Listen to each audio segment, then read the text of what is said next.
week, I actually went live properly. What do you mean properly? Well, I was doing it all wrong. Put on your best I was like, suit? well, because I have to do the macros and stuff and like basically some housekeeping that I haven't done because I'm scrambling all over the place constantly. Yeah. And yeah. You and everybody else.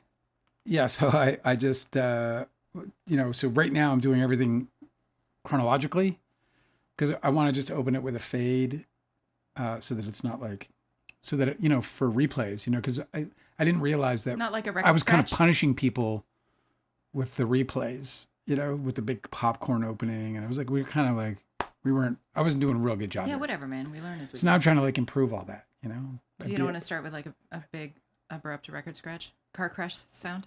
Right. Maybe? Right. Our scientist and delicate are both here. Sweet. What day of the week is this? This is Wednesday. Are you sure? Yep. It feels like it's been 2 weeks. I know. You know how sometimes something stressful and terrible will happen? I mean, like minorly terrible, where you're like, "Oh, that sort of thing used to really stress me out and ruin my day." But then it happens and it doesn't, and you're like, "Oh wow, I guess I'm getting better. Like the mental health is improving." Yeah. Today we got a certified letter in the mail, and both of us were like, "Oh God." What the fuck? First of all, we make people feel awkward because we're COVID cautious. So the fucking mailman knocks on the door. Uh-huh. And he's holding up the letter, and I'm like, "What's that?" And he's like, "Certified mail." And I'm like, Oh, but you don't open the door. You're "No, just looking through I'm the just little looking through window. the glass." Yes. And I'm kind of shouting aloud between the glass. And he's like, "Do you want me to just sign for it? That'd be great. That'd be great. Put it in the mailbox." Like you don't want to touch it. It's got cooties. It feels awful. It's like the worst part of it. Like every time fucking somebody who comes to cares? the door, we actually oddly in 2025 actually have people coming to our door. Hi, I'm with Spectrum. Unbelievable. They got like a I'm badge. offended every time. Like, When somebody knocks on the door, I'm like, how dare you? I'm like, this is America. Absolutely nobody should open their door to anybody, Yeah, right, especially that's- somebody trying to carry a credential around their I neck. know, that's why I don't think it's such a big deal. There's a lot of people that do like door-to-door scams, and then there's a ton of stories in the news, like however overblown they are because people are horrified by it, but like home invasion scams and stuff. Where Yes. people come to your door with like a fucking, an orange vest on, like they're official, and they have to do something around your house just to get you to open. Yeah. I'm always really proud when the dog barks at the door, because if it's one of these people who's like just casing the house, then they know there's a big fucking Dude, dog our here. dog's like cashed. Bang, bang, bang, bang. Our dog. Oh, I know. You guys hear that? I know. She's very. think it was a she's, knock, but whatever. she's very relaxed. A fucking siren goes off 3 streets away. Oh. Yeah, because she. One thing about our dog is she hates the fucking cops. She hates the cops, man. She does not back the blue. She once saw a cop. Like, I knew that she hates the sirens, but one time she saw a cop like just in uniform, and she fucking went apeshit. I was like, what happened to you in your previous life? I think it's probably because she was, they snatched her up and they put her in doggy jail. Not the cops, dog catcher? but the dog catchers. Yeah, that's so funny. maybe she just looks at them as all paddy wagons. Hey, man, I get it. Can't Can't trust authority. Erica said, I thought for sure yesterday was Thursday. That's what I'm saying. Oh yeah, I know. But upon us all at this very moment, or not at this very moment, but momentarily, Later tonight. is really one of the most supercharged new moons. And this will be like, this kind of new moon is the kind of new moon that lasts. Like it lasts a cycle. Like this will go, this will go on quite a while. Bringing secrets to light is the promise of this new moon cycle. That's one of them. New moon in Scorpio, which is conjoining the Mercury in retrograde. Yeah. So that is very weird. Coming off a scrambly. grand water trine. And it's also opposing Uranus in Taurus. Yes. So expect big revelations soon. Speaking of which, there's an audio going around that everybody's making into videos of Donald Trump having a tantrum in audio. Yeah. Where he is shouting that we are not going to release the Epstein tapes. I don't give a fuck about Marjorie Taylor Greene. That's right. He says, if I'm going down, you're all going down with me. And just the other day, was it yesterday or today, he was asked about his hoarse voice, to which he said... Yes, and I saved these articles here. He's saying, I blew my stack. Trump says shouting over trade policy gave him a hoarse voice. Yeah, right. USA Today. Yahoo says, Trump says his voice is hoarse because I blew my stack shouting at stupid people. I'm sure you did. He said that he was shouting during trade talks. First of all, I don't want a president who shouts at anybody for any reason. Like, can we not do that? I thought the whole point for us not electing a woman president was because everybody said they were too emotional. You're like, fucking 80 years old, bro. Can you just fucking relax? It's almost over, dude. This whole thing, the whole charade, it's almost over, like, for good. I know he's got grandkids he obviously doesn't give a fuck about because he wouldn't be working. But anyway. And destroying their fucking name. Yeah, I know. So listen. So legacy. So apparently people are releasing this audio recording of him losing his shit over the Epstein files. And they're saying that that's the reason why he had a hoarse voice, because he was screaming at the top of his lungs about it. Well, you know how fast they'd get on it if they want to spread AI. So we don't know if it's actually deep We don't know fake if it's or true what. because it could, obviously he speaks a fucking ton. It sounds and it's really easy to get. Exactly like I know, it sounds exactly like him, but it's really easy to get a computer generated copy of his voice too. And here we are in this, like, you know, weird modern day political hellscape where we don't ever know what's fucking fact or fiction when it comes to. It's so weird that we live in this time frame where in this timeline where we're like, we don't know what's fake and what's not real. Yeah, I mean, that they can fake the president's voice so much that we don't know whether his voice in a recording is real or not is really, really bad news. That's danger times, guys. Terrifying. Yeah. Absolutely fucking terrifying. But anyway, when he said, if I go down, I'm taking all of you with me, my first thought was like, don't threaten me with a good time. You know, I would like to see that happen. Exactly. I'm very curious about how that would go. Maybe just try it for a little while. Well, listen, if in fact it wasn't deep fake, and you know, it is no coincidence that this voice of his is hoarse, right as the Epstein files fly through both branches of government, and they're like, sign it, motherfucker. We're gonna read everything. So what's he gonna do? I don't know, man. He's gonna lie. He's gonna do the fucking, you know. I know, delay. Well, they say it's gonna take like 30 days. Oh, Pam Bondi said, yeah, we'll get right on that, guys. It's just it'll just take us 30 days to release those. Which is like here's the thing I feel entirely confident about. Huh. And it doesn't mean that it'll just come out right away. No, for sure they won't. Let me finish what I'm saying. What I mean is, that's not what I'm talking about. What I'm saying is, I think that they can't get away with, like, over redacting and fundamentally changing what the report says, or the files say. They can't get away with. Because I think who's going to hold them accountable? I think who? I'm trying to say it. I believe that there have got to be at least a number of people who have a copy of this file. This is not going to be some, like, it's a digital file. It might be a few gigs tops. It's a very easy file to put in your pocket. Maybe it's time for Anonymous to finally fucking do something since they're threatening all the time. Well, I don't give a fuck about them. There's some people who I think actually have the files. It's not about Anonymous. I'd say that's absolute. I'd say there's no chance that the Department of Justice has the only copy. No chance. Zero fucking chance. So I think we're going to get it all. I think it's going to get exciting as hell. So yeah, hang on. Melissa's here. That's so awesome. Good to see you, Melissa. Yeah, that's so great. Austin's here, by the way. Erica is here. Hanada is here. The gang, bro. Let's go.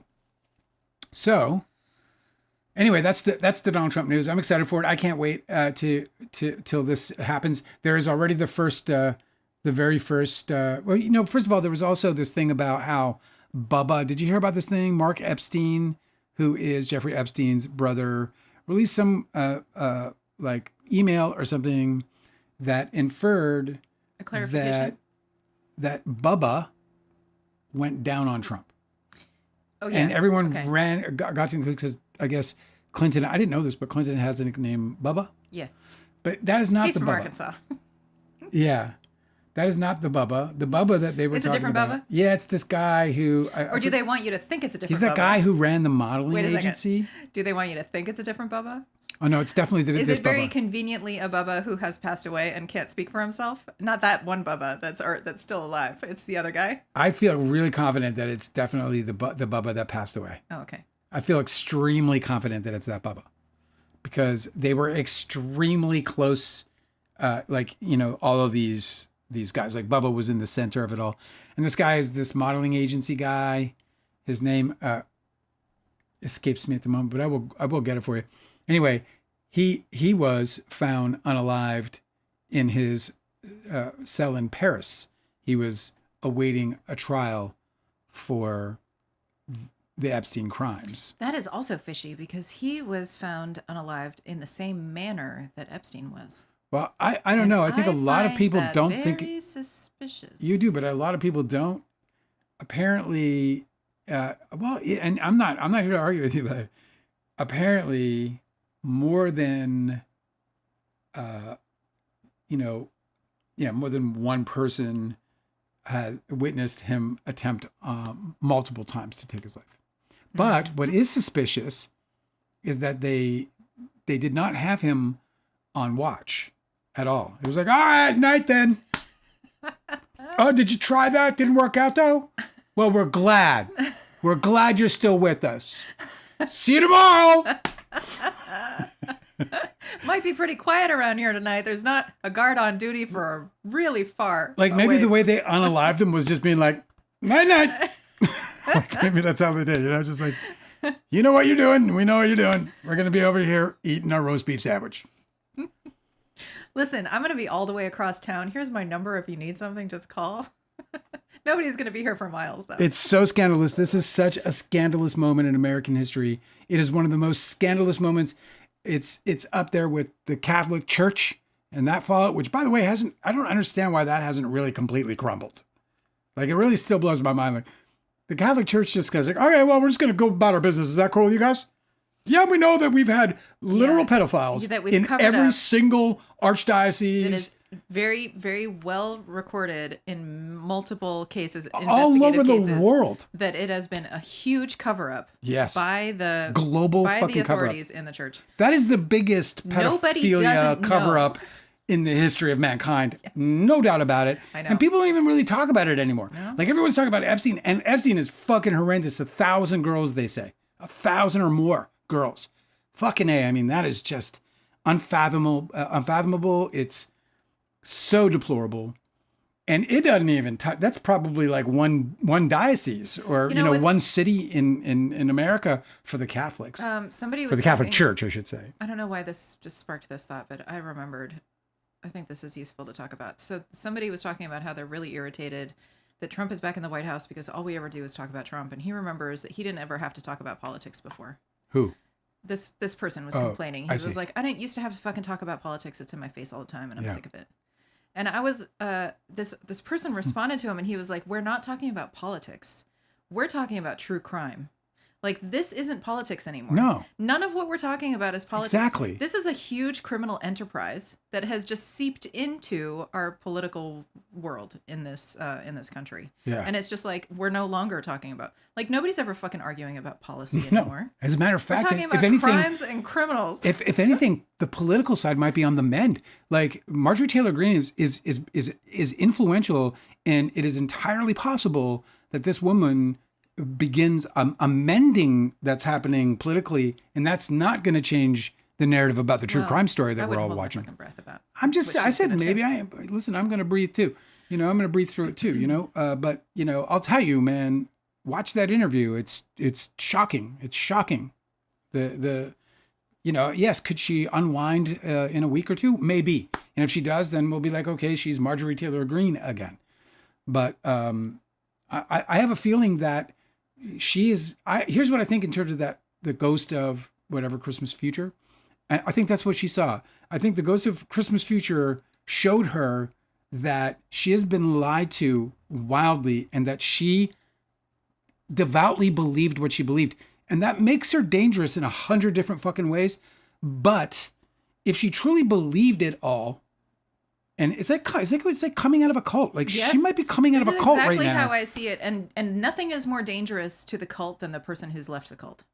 Because they've woken up and they feel fucked over by the cult. Oh, and that's exactly why Trump is What's now her name? turned on her so much. Leah Remini, whatever it is. Yeah. So that's why Trump is turned on her so much. It's very obvious. And I feel like he knows that he no longer has control of her, but she knows where the skeletons are buried. So I'm gonna keep my fingers crossed about Marjorie Taylor Greene. I'm not gonna hold my breath, but I will cross my fingers. I will hope. I mean, she's still obviously wildly religious, and she still has these other problems. But that's been a problem in America for a very long time.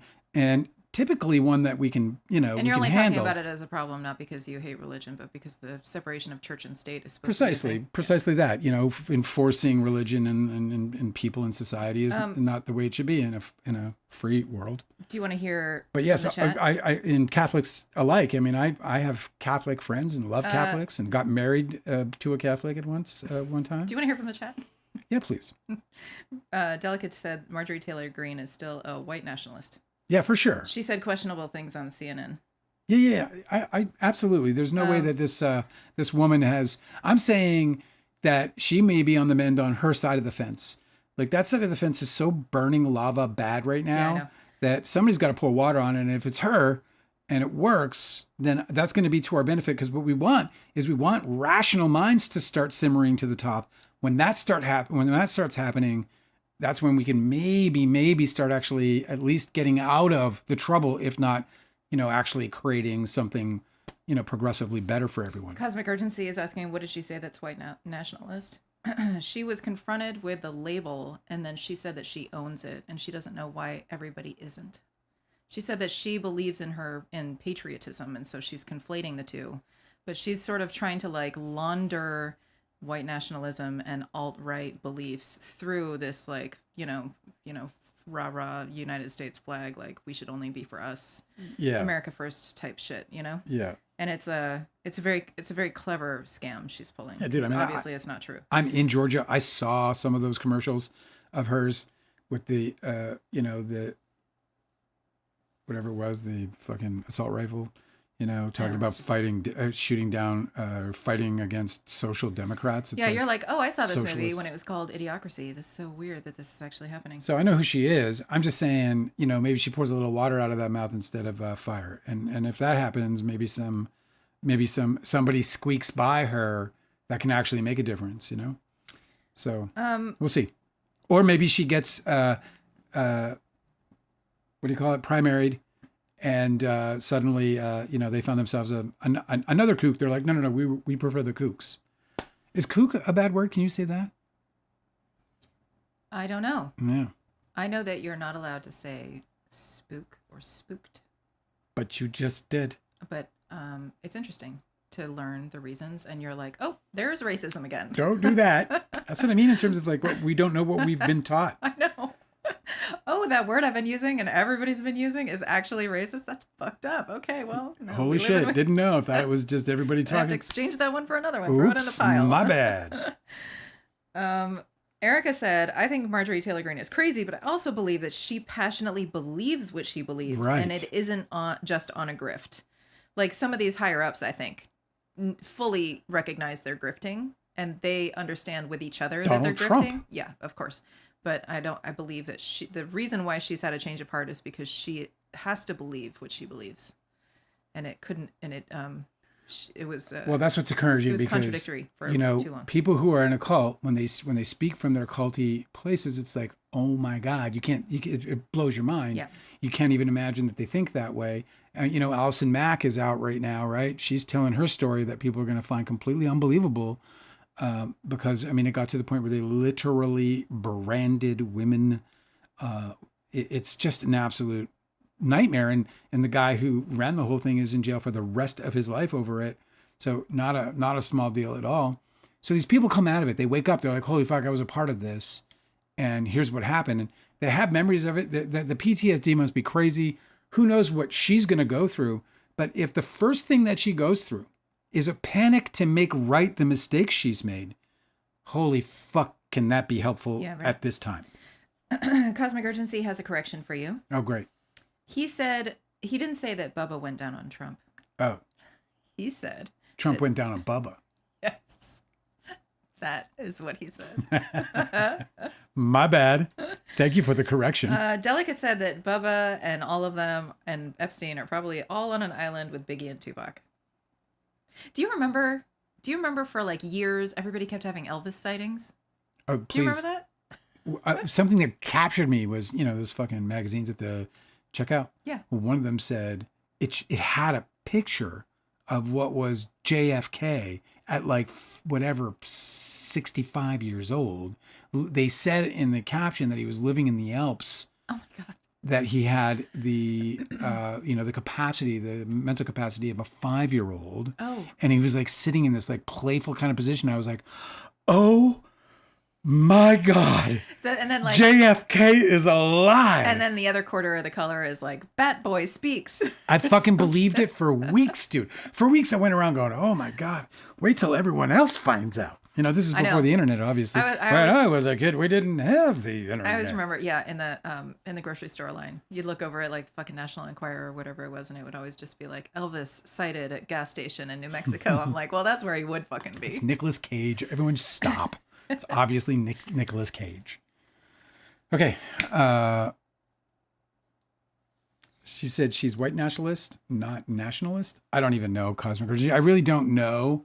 I know that I would be quick to believe that she's capable of being a white nationalist, because I believe that their party, on the far right, at least, has that. Let me tell you, man.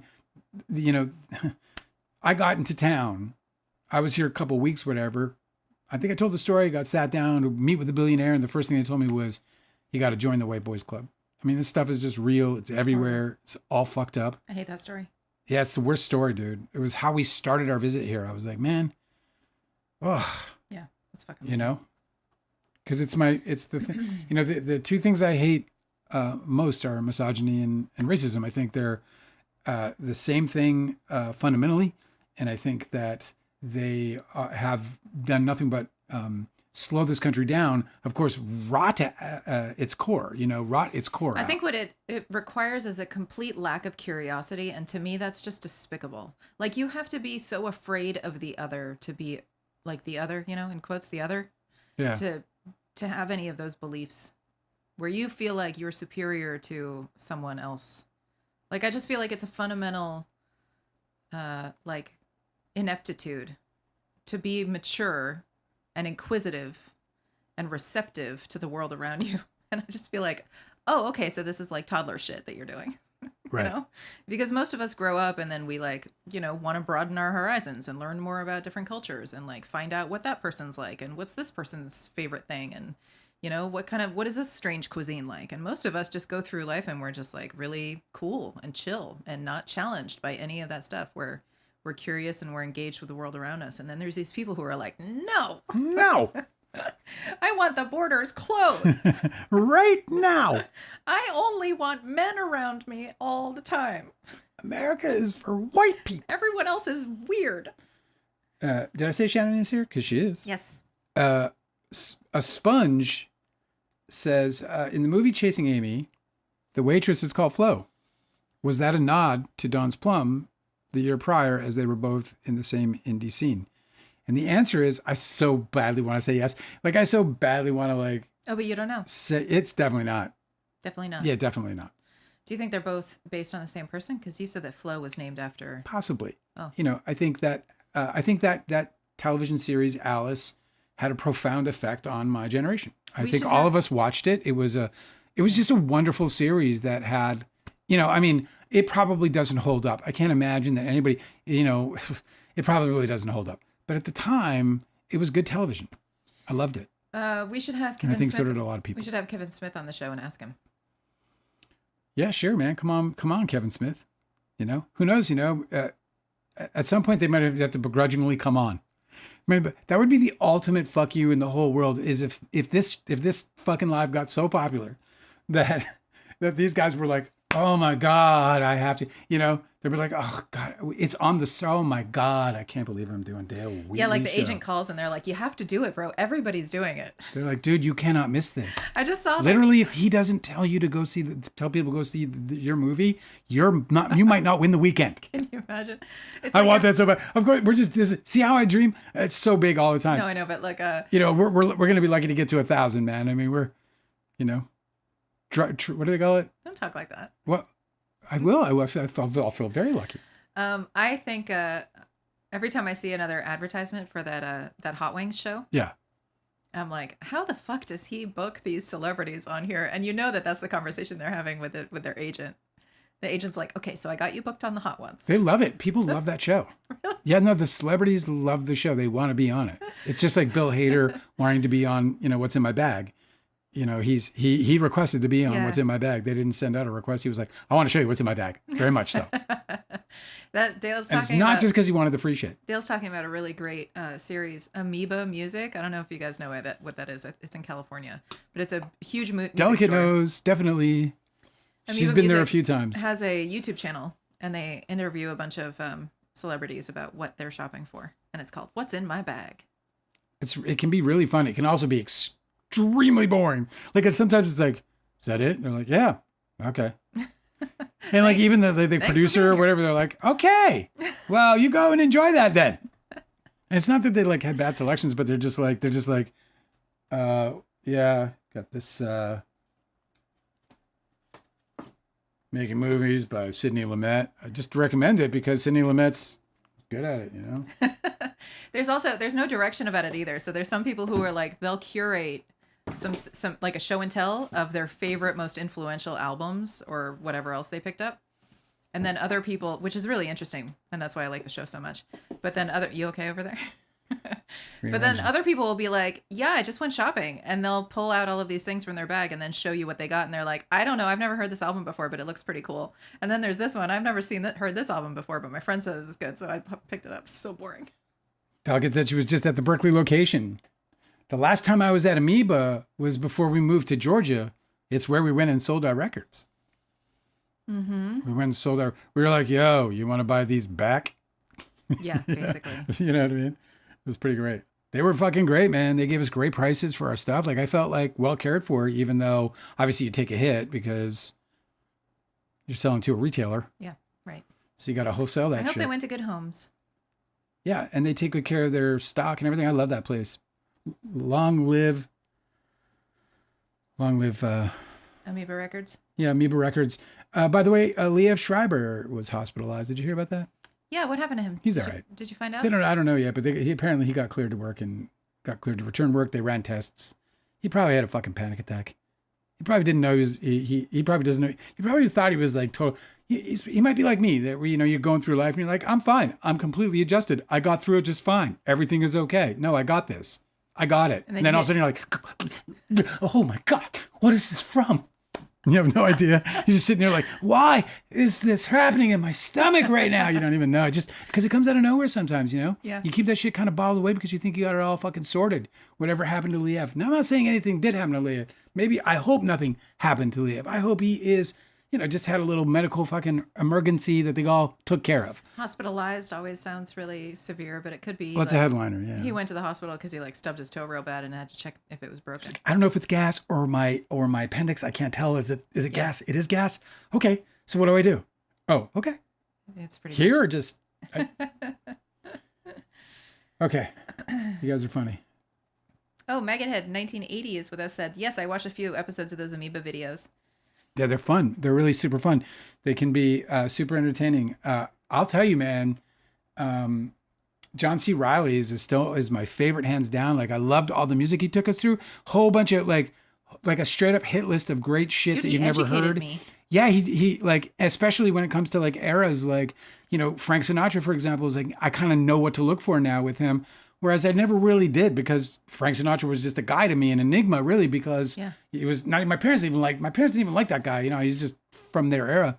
So it was like the music my parents didn't even like, which, you know, kind of put some tension between me and Frank right from the beginning. You know what I'm saying? But it was all that like you know, later stuff with Jerry Lewis, you know, where they were all fucking mobsters. They're like super drunk all the time. Yeah, just fucking on TV with their fucking scotches and their fucking cigars and singing fucking standards. Maggothead 1980 is saying, it's been a while since I've tuned in. Hope all is well. How is all? Dale? All is well. All is well? I think so. I'm really excited about the live, man. I worked on today I worked all day on, and I'm gonna probably post it tomorrow, but all the Sarowitz stuff. Yeah. And it's just like we had a lot of fun, you know? The fucking chat was lit up. Like, I think what makes this such a good time is like we have such great people hanging out. They crack us up. Definitely. They inspire us. It's really fun. It's such a good time. So yeah, all is good because because I'm having a ball building this new little dream. It's really fun. Just building out a fucking cool place where we can hang out and talk shit. Mm-hmm. It's pretty fun. Should I get to reading this thing or what? What do you want to do? Yeah, let's do it. So, also, before you do it, did I have something I wanted to say? That I did have. Oh, fuck, I forget it. It'll come to me while you're through the first paragraph. Oh, yeah, I remember now. You got to have a little notepad in front of you where you jot stuff down. That's what you got to do. Yeah. You got to make a practice of it. Yeah. Anyway, I really like the coverage that we're doing on this. I also think that our take is like totally sane. You know, it's interesting because like one of the things that's interesting about like filmmaking, especially if you're like, or acting, is like when you see yourself, that's when the truth hits you about what's up. Mm-hmm. When acting happens. And you know, when we're doing these lives, like when I go and I watch it and I see I can see it's like almost like a, you know, outside myself, the positions that we're taking on this stuff.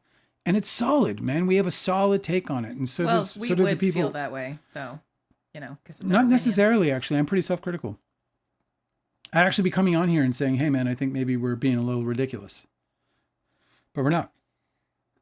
Like after seeing that bar behind the scenes footage, yeah. I recognize now why Baldoni thought it was no big deal. Because I read his lips and kind of heard him because the audio is just trashed. But I thought he said, "Is that okay? Would you be comfortable with that?" Yeah. And I was like, okay, well, if he's speaking to people that way, then he must be really surprised that they're taking offense to anything, and that's why he bristles and gets offended that they're offended. But it still doesn't matter. Well, it's not even bristle. That's when he starts to feel like they're targeting him. Yes, specifically. I recognize that. Yeah. And so I think I understand where he's coming from, but it doesn't change the facts of the case, where these people made complaints and he was legally obligated to address them, and he didn't. So, like today, somebody was sharing this person, a declaration from the person who works in HR. Let me see if I can find this real quick.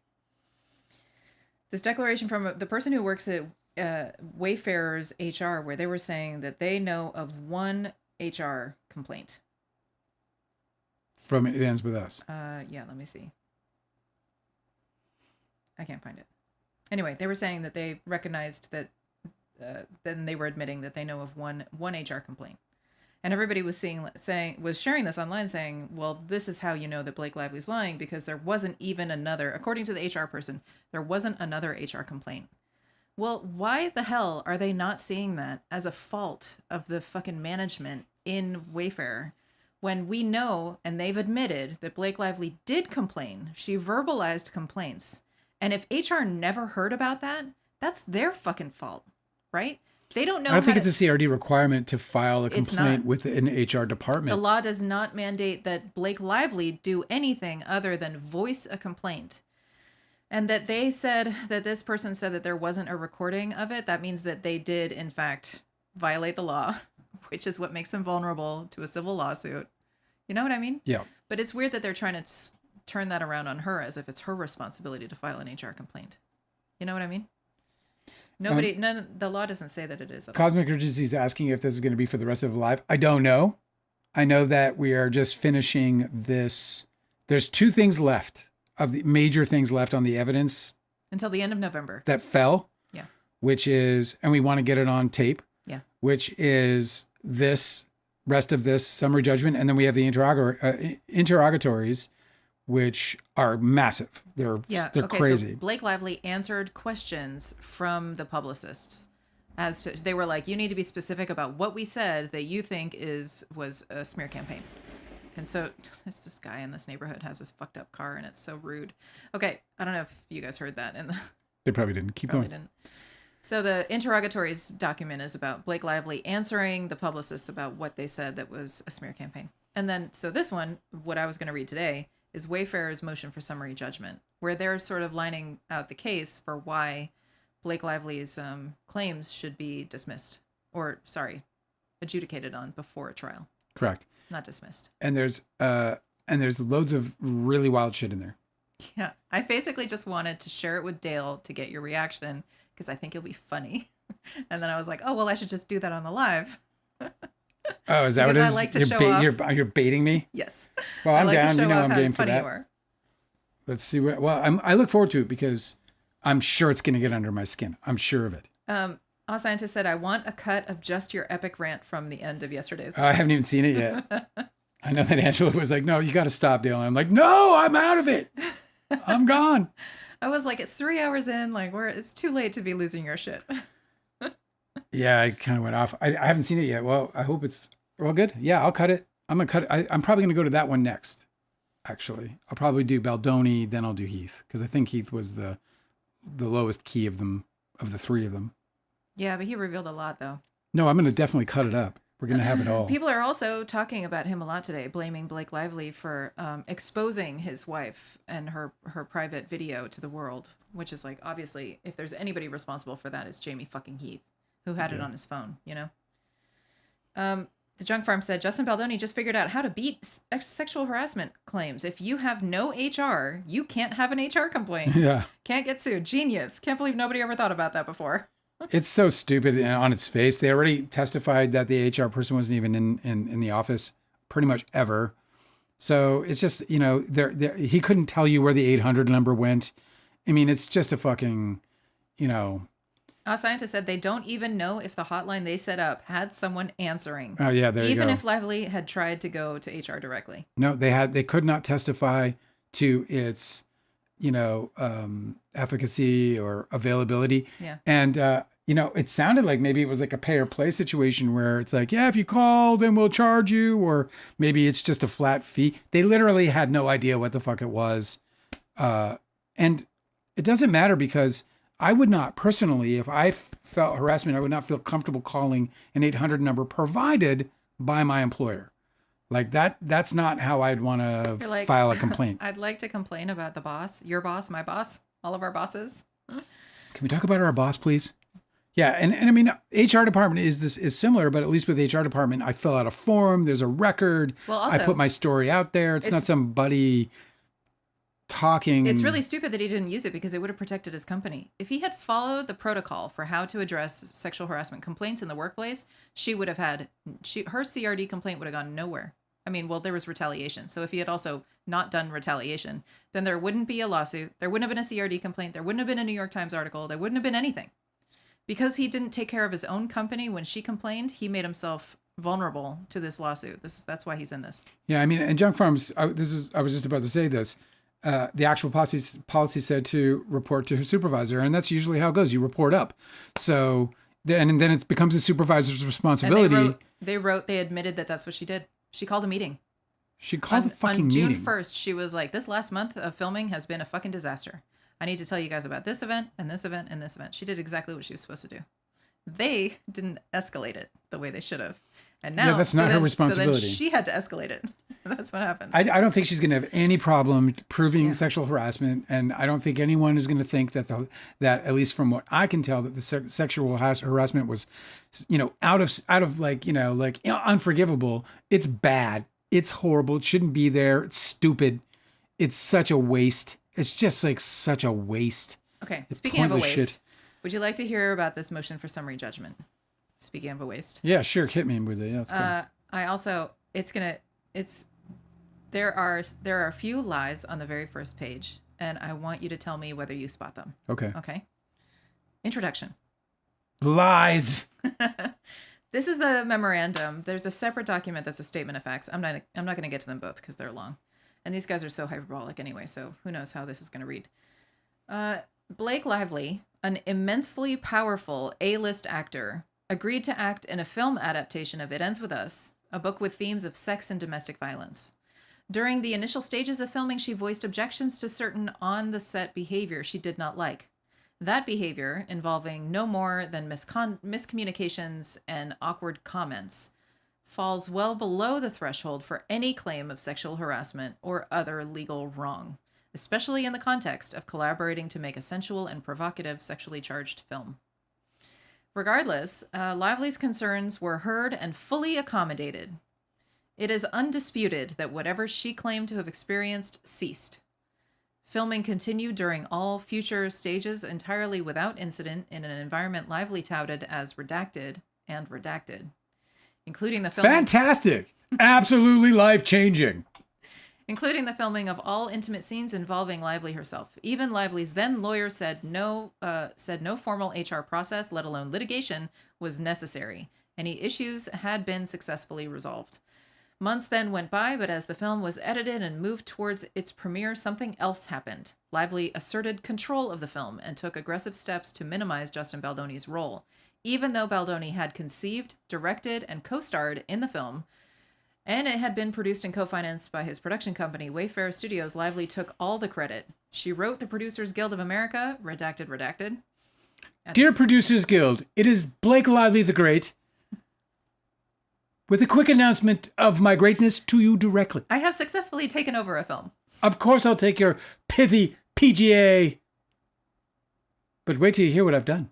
We have seized control of the Baldoni project. I now own all of Hollywood, federal court, and the New York Times. And I didn't even pay for it. I know. At the same time, Lively and her actor husband, Ryan Reynolds, disparaged Baldoni to their famous, high-powered friends in Hollywood and to Baldoni's talent agency. As the film's premiere approached, Lively became increasingly hostile. She excluded Baldoni from marketing materials, press, and promotions for the film, snubbed him on social media, urged Sony to eliminate his A Film By credit, and even tried to exclude him from the premiere. So it's so interesting how they fucking twist things around. It makes me sick to my stomach. So what actually happened was, I'm not going to do marketing with that guy. You can go do your own marketing, and you should go do your own marketing. I'm not going to do it with you because you are not fucking playing nice. That's not her fucking. You're that's just mischaracterizing this. Who? You. Me? Yes. Why? What happened was, okay, Sony and Lively were like, we're doing this marketing plan. Sony was like, I have a marketing plan. Lively's like, dope. I'm going to do that with you. Sony's like, cool, because you're obligated to by your contract. Like, you're paid for by Sony in part, and so that's your obligation to do marketing with us. And Lively's like, cool, I'm going to keep my obligation to Sony. Baldoni goes to her and is like, hey, what if we do this instead and we make it this other marketing plan? And she's like, I can't. I got these Sony obligations. And he's like, okay, I'm going to twist it in the press and say that you don't want to work with me.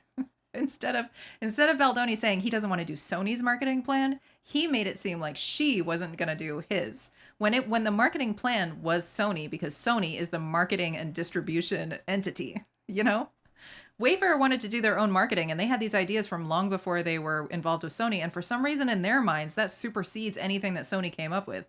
But Sony's the fucking distributor. Sony's going to do the marketing. Lively is going to do the marketing with Sony.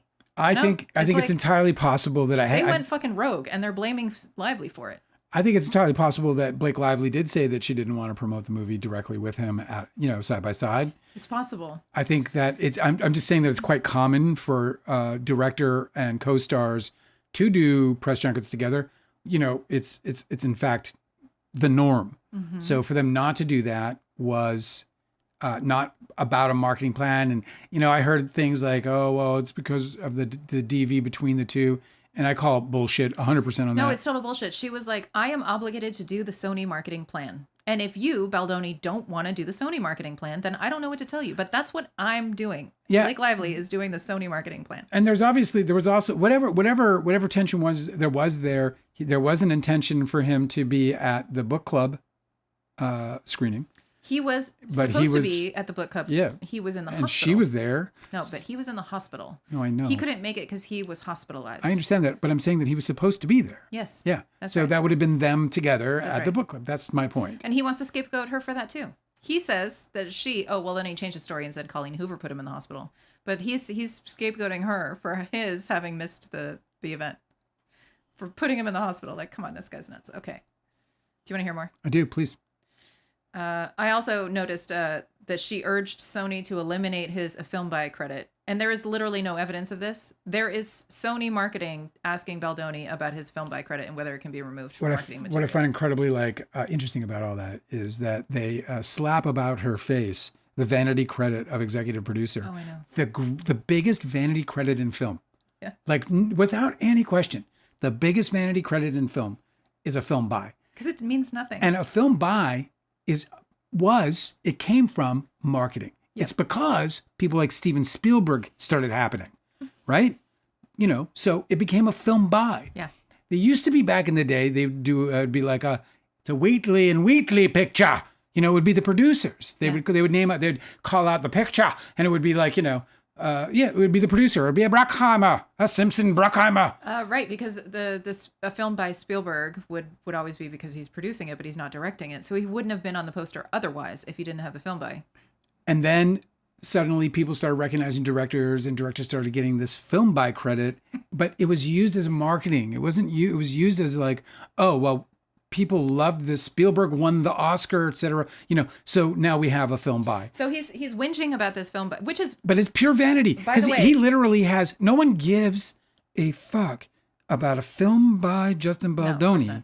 And it's still At on all. it's still on the fucking poster. What he's fucking whinging about is that it wasn't on top of the graphic of her face, which is just so nuts. So yeah, it's really interesting that they're projecting that she wanted a vanity credit or has a vanity credit, but he's the one who's fighting so fucking hard all the time about this fucking vanity credit. Whining and crying, and of course it was an exclusion for artistic reasons only. It had and on the poster only. Also, it exists on the film itself. It existed in the trailer. It's important to recognize that Sony sent an email. The only evidence he has of this to show anybody is Sony sending an email asking, so far as we know, asking if with the Wayfair people are fine with the removal of this film by credit, which is. And it was a very imagine that they were like, yeah, sure, that's cool. It was also like a very like it's a common thing, dude. But I wasn't finished. I'm sorry. There's no mention of Lively having any involvement in that decision. Nobody even mentions her in the email. There's no connection to her whatsoever. No. He's imagining things if he thinks that somehow supports his claim that Lively had anything to do with it. I've said a long time ago, crazy. and I'm inspired to renew this because I haven't said it in a long time. I truly believe that Justin Baldoni thought that this movie was about him, not Blake Lively. That it was going to be like, dude, I wrote it, I directed it, I made this movie. It's my big moment. This is my shining moment. And it should have been. But well, it wouldn't have been in the same way that it would be for Blake Lively. I've said this time and again. Blake Lively was the star of this movie. What I mean is, they admitted it themselves in their own document. She was a, A-list actor. Yeah. Meant to bring in the fucking butts and seats. What I mean is, look at how his actions have made his film completely overshadowed by this bullshit. Nobody can ever say anything about It Ends With Us without it being synonymous with this fucking... No, and it's a good fucking movie. It fucking did $340 million in the box office, had a fucking killer fucking... So he completely sabotaged his own efforts there. It's fucking nuts. No, it's the biggest fumble. We keep saying it. I'll never stop saying it. Never saw a fumble like it in my life. Don't know that we will again. I'll continue.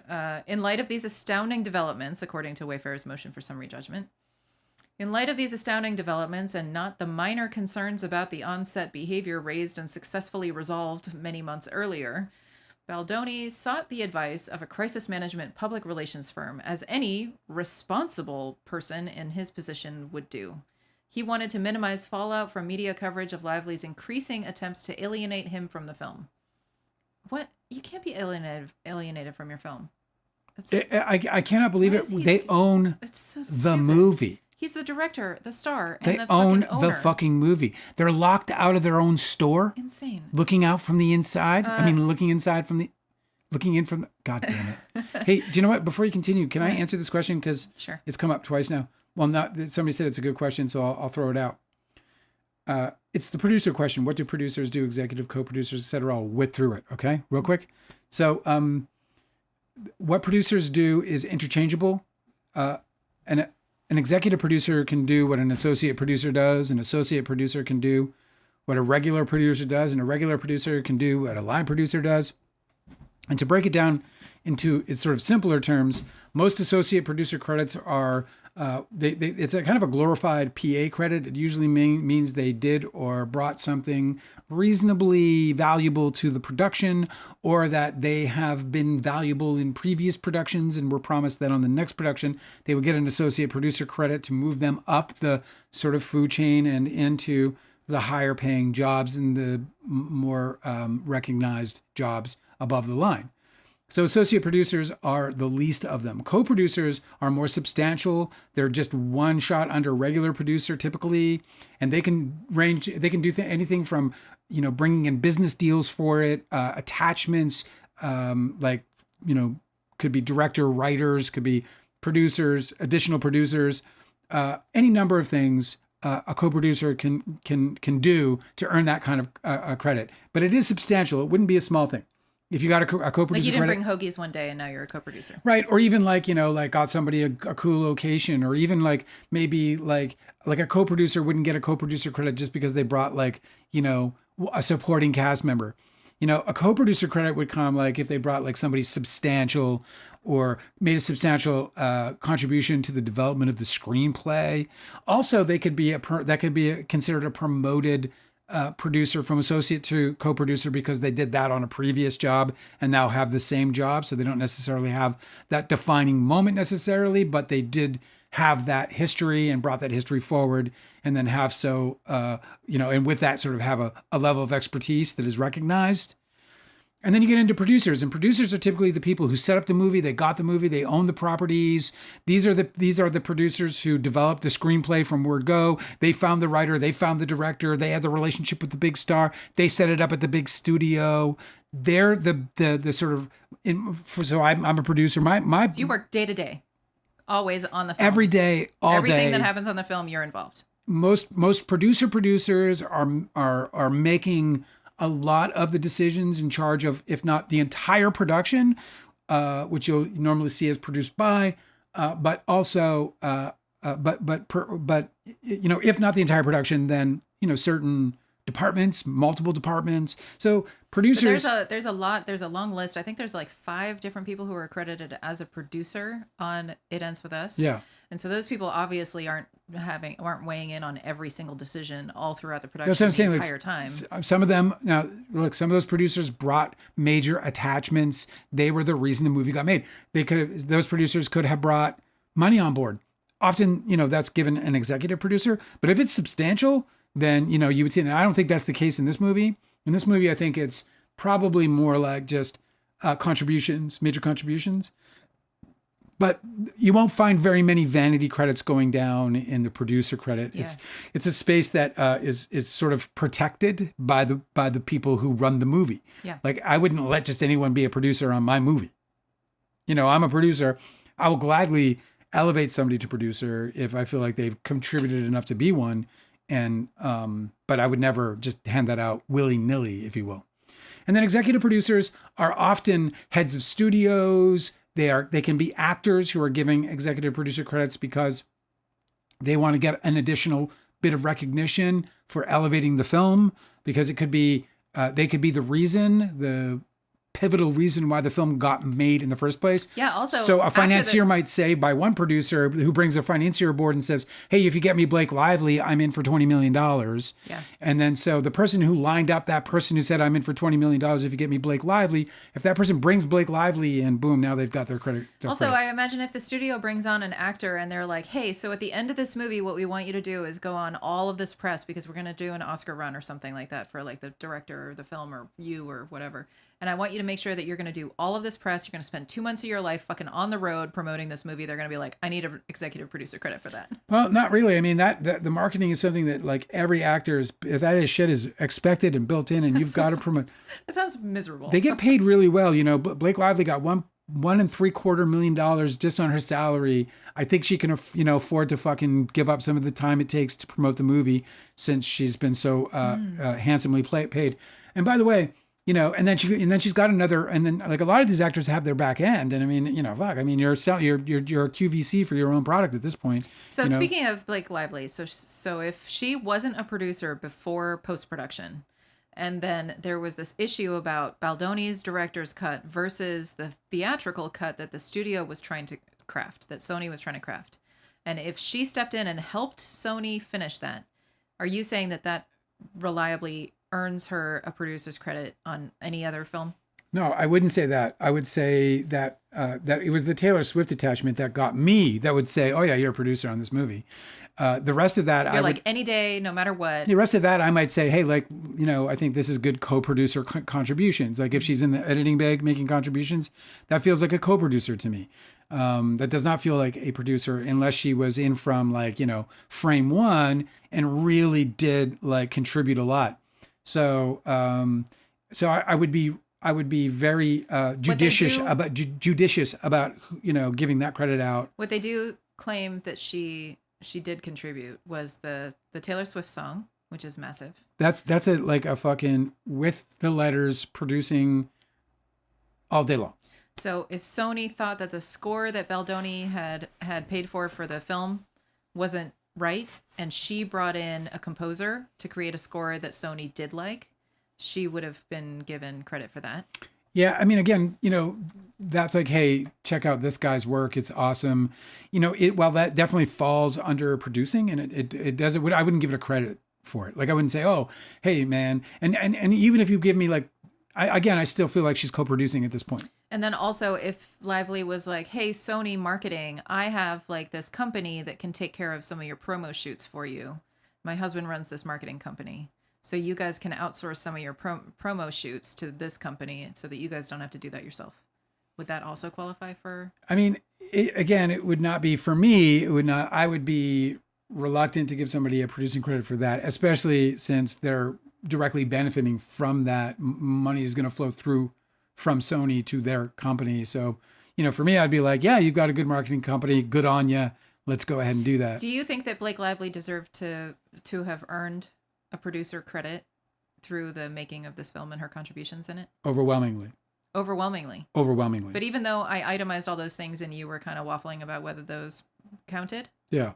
I didn't say they didn't count. I just said I don't know that I would give her a producer credit for them, but she would get a co-producer credit, which is an upgrade from executive producer in that more vanity, in the shadow of vanity credits, right? Because executive producer credits are not all vanity credits. In fact, they can be the most powerful, most influential people in the movie. They can be the producers in the sense that they're the ones that are actually controlling the movie and are involved from, head to toe in the quality of the film. So it's a weird credit because it's also diluted by so-called vanity credits. And, when we see something like, not so much on television, because on television, it comes with a paycheck.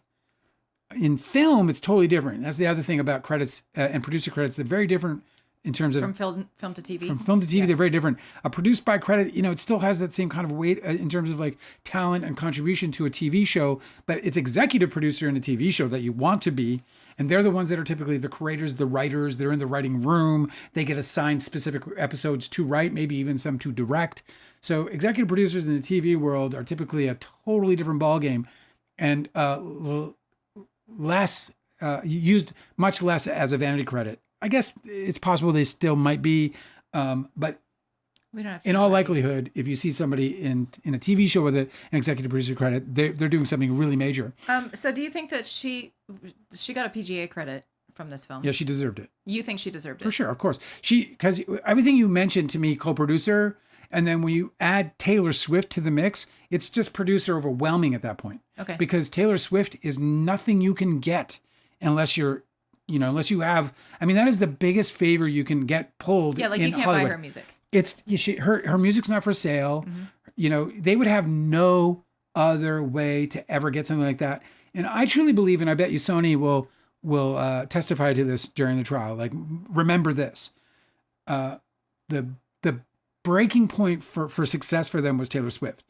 When they attached Taylor Swift and that video went out to that song, Swifties that was it. It went 128 million over fucking night, bro. Yeah. Overnight, 128 million. Also, the PGA is an organization that exists to assist and protect producers, right? Do they also so it's a mentorship organization, is it not? The PGA, yeah. Well, in part. Right. And so it just seems really weird that there was this contentious battle between Jamie Heath and Blake Lively about this PGA credit, because it seems like if you belong to what is essentially they mandate that you become a mentor to other producers, why would you want to gatekeep a PGA credit for somebody who's helped produce your film? Especially somebody who's really just new to film himself. Like he's not like some old school producer, bro. Yeah, so who the fuck is he to gatekeep? So he's the guy with the rule book suddenly, and it to me really, as soon as I heard that, I was like, wow, that stinks, bro. That stinks. Yeah. Because he's, first of all, not, and to your point, he's not playing by the rules or by the, it was his job. He should have thought of that going in. When she asked for the fucking credit. He should have been like, hey, dude, How can I help? we'll put you through the PGA mentor. It's a fucking great This will be your PGA organization. mentorship. You want to do that? Then he would get credit. And then he would basically be getting credit for the amazing job that she did. They just couldn't have fucked up more. Yeah. And so what that did for me is it immediately created a suspicion that this is a deep-seated problem in their psyche, in their problem as it's a personality disorder that we're dealing with, and not something else. We're dealing with something as severe as misogyny here, right? Because it doesn't actually make sense. There was too many benefits for them to elevate her, especially knowing what she could bring to the table. They knew she had Taylor Swift in her fucking Rolodex. They knew that was a great friend of theirs. And they had to know that to put and you know what sickens me, what spoils my stomach. And by the way, I say that because like, well, is them talking about she got to choose the song. I couldn't believe the absolute ingratitude there. Oh my God. We're talking about Taylor Swift and Tears Ricochet. It's a perfect song. It couldn't be a better fucking song. Yeah. I know her recent catalog pretty fucking well. I've been listening to it like on a loop, man. And I'm telling you, like, you know, I probably got a good grip on like, I don't know, 60, 70 of her songs. And that's the best one. Mm-hmm. That's the best one of those that I've listened to. That's the best one. For sure. But besides the fact that it is definitely the best song for the movie, the arrogance of them to believe that they could go on a shopping spree with Taylor Swift, the most prolific pop star of our time, go on a fucking shopping spree. Oh, I think I'll take that one and that one. Like, it was just unbelievable. It's fucking practical royalty. You're practically, you know, you're metaphorically bowing to this fucking opportunity. They're like, when fucking Blake Lively always gets what she wants. When even when she's like attaching fucking majorly like, unbelievable priceless fucking assets to our film to enrich us. When it's unfucking believable, making us millions more dollars in the process. When and look, this is a part of him where I keep talking about them being over their heads because you know we got a perfect circle back in when we were in Denmark, dude. I got their fucking debut record. It wasn't even released yet. And we got the fucking album. They were like, if you guys, it's a new release. They want to be on a hip little movie. And so you guys can pick any song you want for your movie. And you're in for practically nothing. A perfect circle. Let me finish that story. It's a crazy story. Well, no, I guess it's not a crazy story. You don't really give a shit about it. But look, it's a fucking, it's the point is that was an indie film. It's a different, you know, and it's also different when you're working with a label or a music supervisor, right? Who's out bringing opportunities to the production than it would be to have an opportunity like working with the biggest pop star in the world. That's a totally different like seat at the table. It's not, you know, and they couldn't differentiate it from being just indie guys who are like, yeah, dude, I'll put let me listen to the whole record and I'll pick my favorite song. Like that's not how it works. Let me get to the chat a little bit. The Junk Farm says, what ticks me off is that they didn't even actually fight the PGA. They just wrote a bitch letter to their own file. Yeah. They just bitched with each other about it. And then like submitted it as if it's fucking evidence of any of her wrongdoing. This is their whole thing throughout the whole fucking thing is they acquiesce to her and then they blame her for it. They're like, she's like, I'd like to be in the editing room. Okay, yeah, you can go in the editing room, you fucking bitch. No, that bitch just stormed in. No, it's it's nuts. I just saw the evidence again where Baldoni's like, I'm just going to give her 95% of what she wants. You know, like, fuck it. I concede. I wave the white flag. And I was like, okay, well, you can't sue her for that, dude. What are you talking about? Cosmic Urgency said a perfect circle sucks. I'm going to say I don't even care because they were a big fucking act and I got to have my pick if I wanted it. And the point is that isn't whether or not they're good or bad. It was that the labels, when the labels are dealing with you and they're trying to put something in your movie, that's when you get to pick. When you want to go shopping for something, you either got to pay an enormous amount of money or you got to know somebody. And when it comes to Taylor Swift, money is not relevant to the conversation. She's beyond money. Her work is priceless. Shannon O said that the press about the feud and the people hating Lively, the people hating Baldoni, it worked in the movie's favor. It made me aware of the movie and I went to the theater to see it and I wanted to see if I could see the tension. That's interesting. So he helped the marketing. What a shame that yeah. Imagine that. Like, don't tell them that. Because all of a sudden Hollywood would be like, we need to plant, you know, now they'll get publicists. They're going to be like, that pitting really their stars against each other. It's fucked up. Mr. Hands 57 said, I always thought the job of a producer was to buy liposuction. That's really funny. Who said that? Mr. Hands 57. That's of super course. fucking funny. Well, KK that's just also said, I would have never watched this movie, let alone rewatched, skimmed it 100 times on Prime, LOL. Let's see. KK's asking, I wonder which producer arranged the Guinness product placement. probably neither. None of them. Probably Sony marketing arranged that. Like every liquor is one of the liquor booze. Yeah. That's like one of the first things they try to get into product placement because they spend the most. Yeah, right. They love product placement. It's easy to do. It's easy to do. You just throw Guinness in the fridge and you just made the production a fucking $500,000, $1 million. Like it's crazy. A Sponge is asking, was Leo a producer on Don's Plum because he discovered the acid jazz and brought it into the movie? No. No. Leo was first of all, he didn't recommend it to the movie. He was like, come watch this band. Yeah. We saw the band and said, we're going to put it in the movie. Yeah, that's right. So that's how that worked.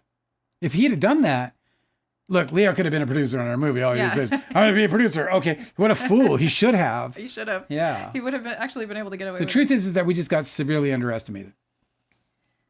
Let's see. KK is saying, I've been wondering if her getting a PGA credit involves some kind of additional fee for her. No. She got no additional fee. No. And I don't think that the PGA has anything to do with they don't. I think they might have guidelines, but they don't. They're not actually a guild. They're not actually a union. I should say it's not a union. So they're not there. There's no collective bargaining agreement. It's actually what they're trying to do is they're trying to the whole purpose for the PGA credit is to hold producing to a specific standard because it has been so diluted. Those credits have been so diluted by people who bring favors to the production. And those favors can be like, look, if you're sitting on a movie and you've got $750,000 in the bank and you need to get to $1 million, that last $250,000, that last mile that you need, you'll sell your soul for it, bro. You're just like, I just need 250K. That's your green light. That's your go. Maybe you had a 1.5 budget. Right? You got a 1.5. I mean, on the Christian movie, it was like as soon as we hit 600,000, we were a go, but our whole budget was $1 million. Mm-hmm. So we were still fundraising while we were crewing up, while we got, we attached all our people. The money came out of escrow at that point because we had a $6 million, or $600,000 target to trigger. Right? So does that make sense? Mm-hmm. Does that help? Yeah. A Sponge is asking, if you're an actor, writer, director, and producer, do you have to be in all the unions at the same time and pay all of them money? If it's a DGA, WGA, I don't think there's any. There is no union for the PGA. That's just that's just a guild and not an actual union. So there are no dues. They don't have a collective bargaining agreement. Nobody is signatory to them whatsoever. They just create a standard, and then you get to use their trademarked PGA as accredited and be accredited, by them. I'm sure eventually, and there's dues, so you'd pay dues. Yes, of course. You'd pay all your dues. Listen to me. Actors, bro, everyone's like, oh my God, he got $20 million. And it's true. That's an outrageous amount of money. No, it gets carved up though. But it gets carved up bad. Like they end up with like about a third. A third? Yeah. Damn. So somebody makes $1 million, they're coming home with 300,000 and everybody get paid. And if they don't get paid, sit down. Like, you don't like that? Sit down. We'll get somebody who does. Just sit down. You sit this one out. Like, it's like that. They'll turn you off. Leo, he fucking pulled a fast one on Hollywood, bro. Rick, Rick Yorn kind of kicked off. So it was Rick Yorn worked for free. And so Leo ended up liking what he was doing. Left CAA right after the Don's Plum debacle. And so his agents, no more 10%, gone. Leo saved 10%, 0% to Rick Yorn. Leo saved millions upon millions upon millions of dollars, walking away from all his commissions, leveraging his name against somebody else's career. After that, Rick Yorn started signing everybody, Cameron Diaz. It's a good thing because obviously, Leo needed the money. So, Anyway, I did digress. So yeah, that's basically the rundown of producers. And Blake Lively totally deserved her producer credit. And I would actually venture to say that it might even be that she deserved it more than Jamie Heath, in that Jamie Heath might have been more detrimental to the production than anything else. and to go over that very quickly because it's worth it. He should have never let Blake Lively in the editing room He also until got after. literally scolded by Sony, saying you were going to greatly harm the release of this. Well, that film. came later. So there's that. He shouldn't have let her into the editing room at all. Obviously, he should have had an immediate reaction to any complaint whatsoever, and it should have scared him to his bones. He should have known that he was sitting on a gold mine, potential gold mine. He had a 6 million book bestseller. He had Blake Lively A-list with Taylor Swift in her Rolodex, and he didn't recognize the opportunity to seize the moment and correct problems to to everyone's utter satisfaction. Is not a fumble. It's, to me, he should have been demoted. He shouldn't even be on the fucking set. Malpractice. And then to go up, to be the guy going up with that video and not asking permission. All he had to do was ask permission. Unsolicited and without warning. Just show a video of a nude person into the face of 2 women who are his co-workers. You will never not convince me that he is a terrible person for putting all of those women, those 2 women he showed the video to, and the one, his wife, who was in the video, to put them all through this. Just absolutely the most idiotic thing. I hope that I don't like to talk about people's personal lives, but I hope she doesn't fucking stand for this shit, dude. To be treated that carelessly, to have her private video now an evidence in a fucking lawsuit over his misbehavior, over his misconduct on set. Ooh, he should be punished. So Jamie Heath is a bad producer, and that was, I think, wildly on display. And I think that when people are screaming about, or when Justin Baldoni, it's interesting that Justin Baldoni sees this as a Blake Lively takeover, and while it was Jamie Heath who held open the door, he held open the door, and the threat that Baldoni felt is not uncommon for directors in that kind of a position where people are trying to infiltrate the edit. So many people want. You know how Blake talked ad nauseum about authorship. Mm-hmm. Everybody wants goddamn authorship in Hollywood. They want to go to the movies. They want to nudge the person next to them, their grandmother, their brother, their son, and they want to say, "I did that. That's me. I did that." It could be the worst moment. It could be where everyone gasps and or laughs at it because it's awful, and they'll still go, "I did that. That was me, man. That's not me." So it's a plague that infests every production. Almost entirely, and the director's chairs, who everyone is after in terms of that's the access to making creative decisions is going to be through the director. And so Blake Lively's ambition to get into the editing bay, while I completely understand it, and I would be the same way exactly. I would want in there as soon as I possibly could because I would be immediately sure of the kind of contribution I could make. She shouldn't have been allowed. And that's Jamie Heath losing control of the production in that moment. That's right. That's him losing control of the production. It's not her taking control. One thing that I really it's just totally absolutely fucking whacked to think otherwise on that. One thing that I really admired about your producing when I got the chance to see you do it on this last movie that you made was that you really took the role of producer as the meat shield for everybody else who's below the line. Right below that producer level, right? So the department heads and then the director and you were just buzzing around and making sure that everybody's cool, right? It was you described it as Jamie Heath should have been the meat shield. Blake Lively comes to him with a request that would have impeded on his director's progress in the editing bay. He should have been a shield for that. And instead he was I don't know, Baldoni, what do you want to do? Instead of saying, Blake Lively, I'm sure you understand that the DGA, the Directors Guild of America, mandates that that their members have 6 weeks or whatever the time period is where they have to they get that unimpeded so they can develop a director's cut, and we're just going to allow Justin Baldoni to have that if that's cool with you. That's all that had to happen. She never would have fucking complained about it. She would have been she would understand that completely. But after she would get in, and that would be fine because she's a producer. Let me ask the internet if It Ends With Us was DGA. It wasn't. So this is so he wasn't. But he still could have cited that, and that would have been absolutely. We're observing DGA rules. Here's the thing: if he had done that, then and she pushed back, that would have made her the jerk. But instead, he didn't do anything like that. He wasn't trying to protect his director at all. I don't think she would He have. just deferred to Justin Baldoni. You know why? Because Justin Baldoni's the fucking boss. He's his boss, even though he's like running Wayfarer. He doesn't see himself as the boss. It's Baldoni who's the fucking The boss. only pushback I heard that came from her in this regard came when she said, "Are any of the other producers not allowed to see the dailies?" Yes. And I think that was a valid fucking question. Yeah, absolutely. So if she's a producer on this movie, and She's the other like, why am I producers being are singled out for exclusion? absolutely Yeah. valid. And again, that's where Jamie Heath would have failed in my book, because if Justin Baldoni were my director, I would have went, "Ain't nobody getting in except me.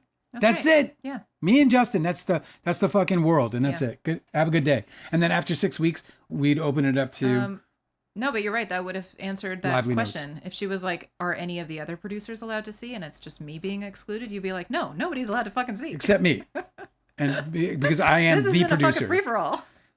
And by the way, there is the producer. Like they all got producer titles. Yeah. Jamie Heath was the producer. Mm-hmm. It was his production. Yeah. So he could have taken the responsibility of protecting his director. He was the guy And he who had to. He was the only guy who could. Mm-hmm. Literally, there was not another person there who should have been the meat shield between him and anybody else trying to get to him. So I've said from the beginning that I feel like this is like such a really amazing, successful scapegoating of Blake Lively. She's getting scapegoated for Sony's decisions, but she's also like she's getting scapegoated for Heath's bad decisions. She's getting scapegoated for all kinds of other people who were actually involved in making the decisions that she had nothing to do with. And what would you do if you're a practically minded person, assertive, understands where the problems are and how to potentially try to find solutions to problems? What would you do if you're standing in the middle of a production that you've lent your A-list name for a Mill 7, but it's your A-list name. If it flops on you. It's that shit, the success, they get the success, but they also get the failure in Hollywood especially. So but what I do? what would you do if you're sitting there and you're watching it I know fall exactly apart? what I would do. Okay, what would you do? I am a professional of 20 years experience, and I have been on Yeah, all you kinds have of all of sets. her credentials. So I'm Blake Lively, and I have a huge, long career. and I you're know, seeing the ball be dropped. Yeah. What would and you I've do? worked with numerous professional productions where I know when shit is going to go bad, and I can tell. And I'm working with Jamie Heath, he's brand new at this. Yes. He's only been involved in Wayfarer Studios for like 4 years, and even before then, he doesn't have this long resume. Justin Baldoni, this is his third film that he's directed. I would definitely go to whoever else I could find that has the experience that I do. So I would go to Sony, which is evidently what she did. I would go to Sony and I would be like, hey, a little bit concerned about how things are going for my reputation, yours, and theirs. Maybe we could like put our heads together and try to figure out how to influence these noobs over here that are kind of fucking shit up. That's exactly what I would do. Yeah. It's, I think, the perfect reaction. Delicate saying Taylor's brothers, Austin is responsible for song placements and believes that they suggest the song unless there's a specific song that is wanted. Well, I think... Well, they did great. Yeah. First of all, I've done that, right? We wanted an REM song for the Christian movie. And we almost bought it. We almost spent 20 grand. What? And then I was like, man, I could get a whole score for that. Yeah. So I bought the whole score. Great. Yeah, I was like, you know what? Let's not do that. Let's buy a score. Yeah, that's better. And then we hired a local kick-ass songwriter. And put money in the local economy. Yeah, put money in that dude's hands. And he sat in his fucking... That's in so his great. in his little bedroom, and he fucking cut music the way Blake Sennett did for us. Yeah. And in Don Spum. Have we moved on, or should I continue reading this? Continue. Document? Okay, I'm going to. We're going back, but that's all the producers and a whole lot more. There we go. Okay, so here's Wayfarer's motion for summary judgment continuing. Okay, this is still the introduction. Okay. He said, in light of these astounding developments, and not the minor concerns about on-the-set behavior raised and successfully resolved many months earlier, Baldoni sought the advice of a crisis management public relations firm, as any responsible person in his position would do. He wanted to minimize fallout from media coverage of Lively's increasing attempts to alienate him from the film. He did so for the benefit of both his professional reputation and the newly released film. He relied on media professionals to boost his image and assure that any coverage would be balanced and accurate. None of that is against the law. Okay.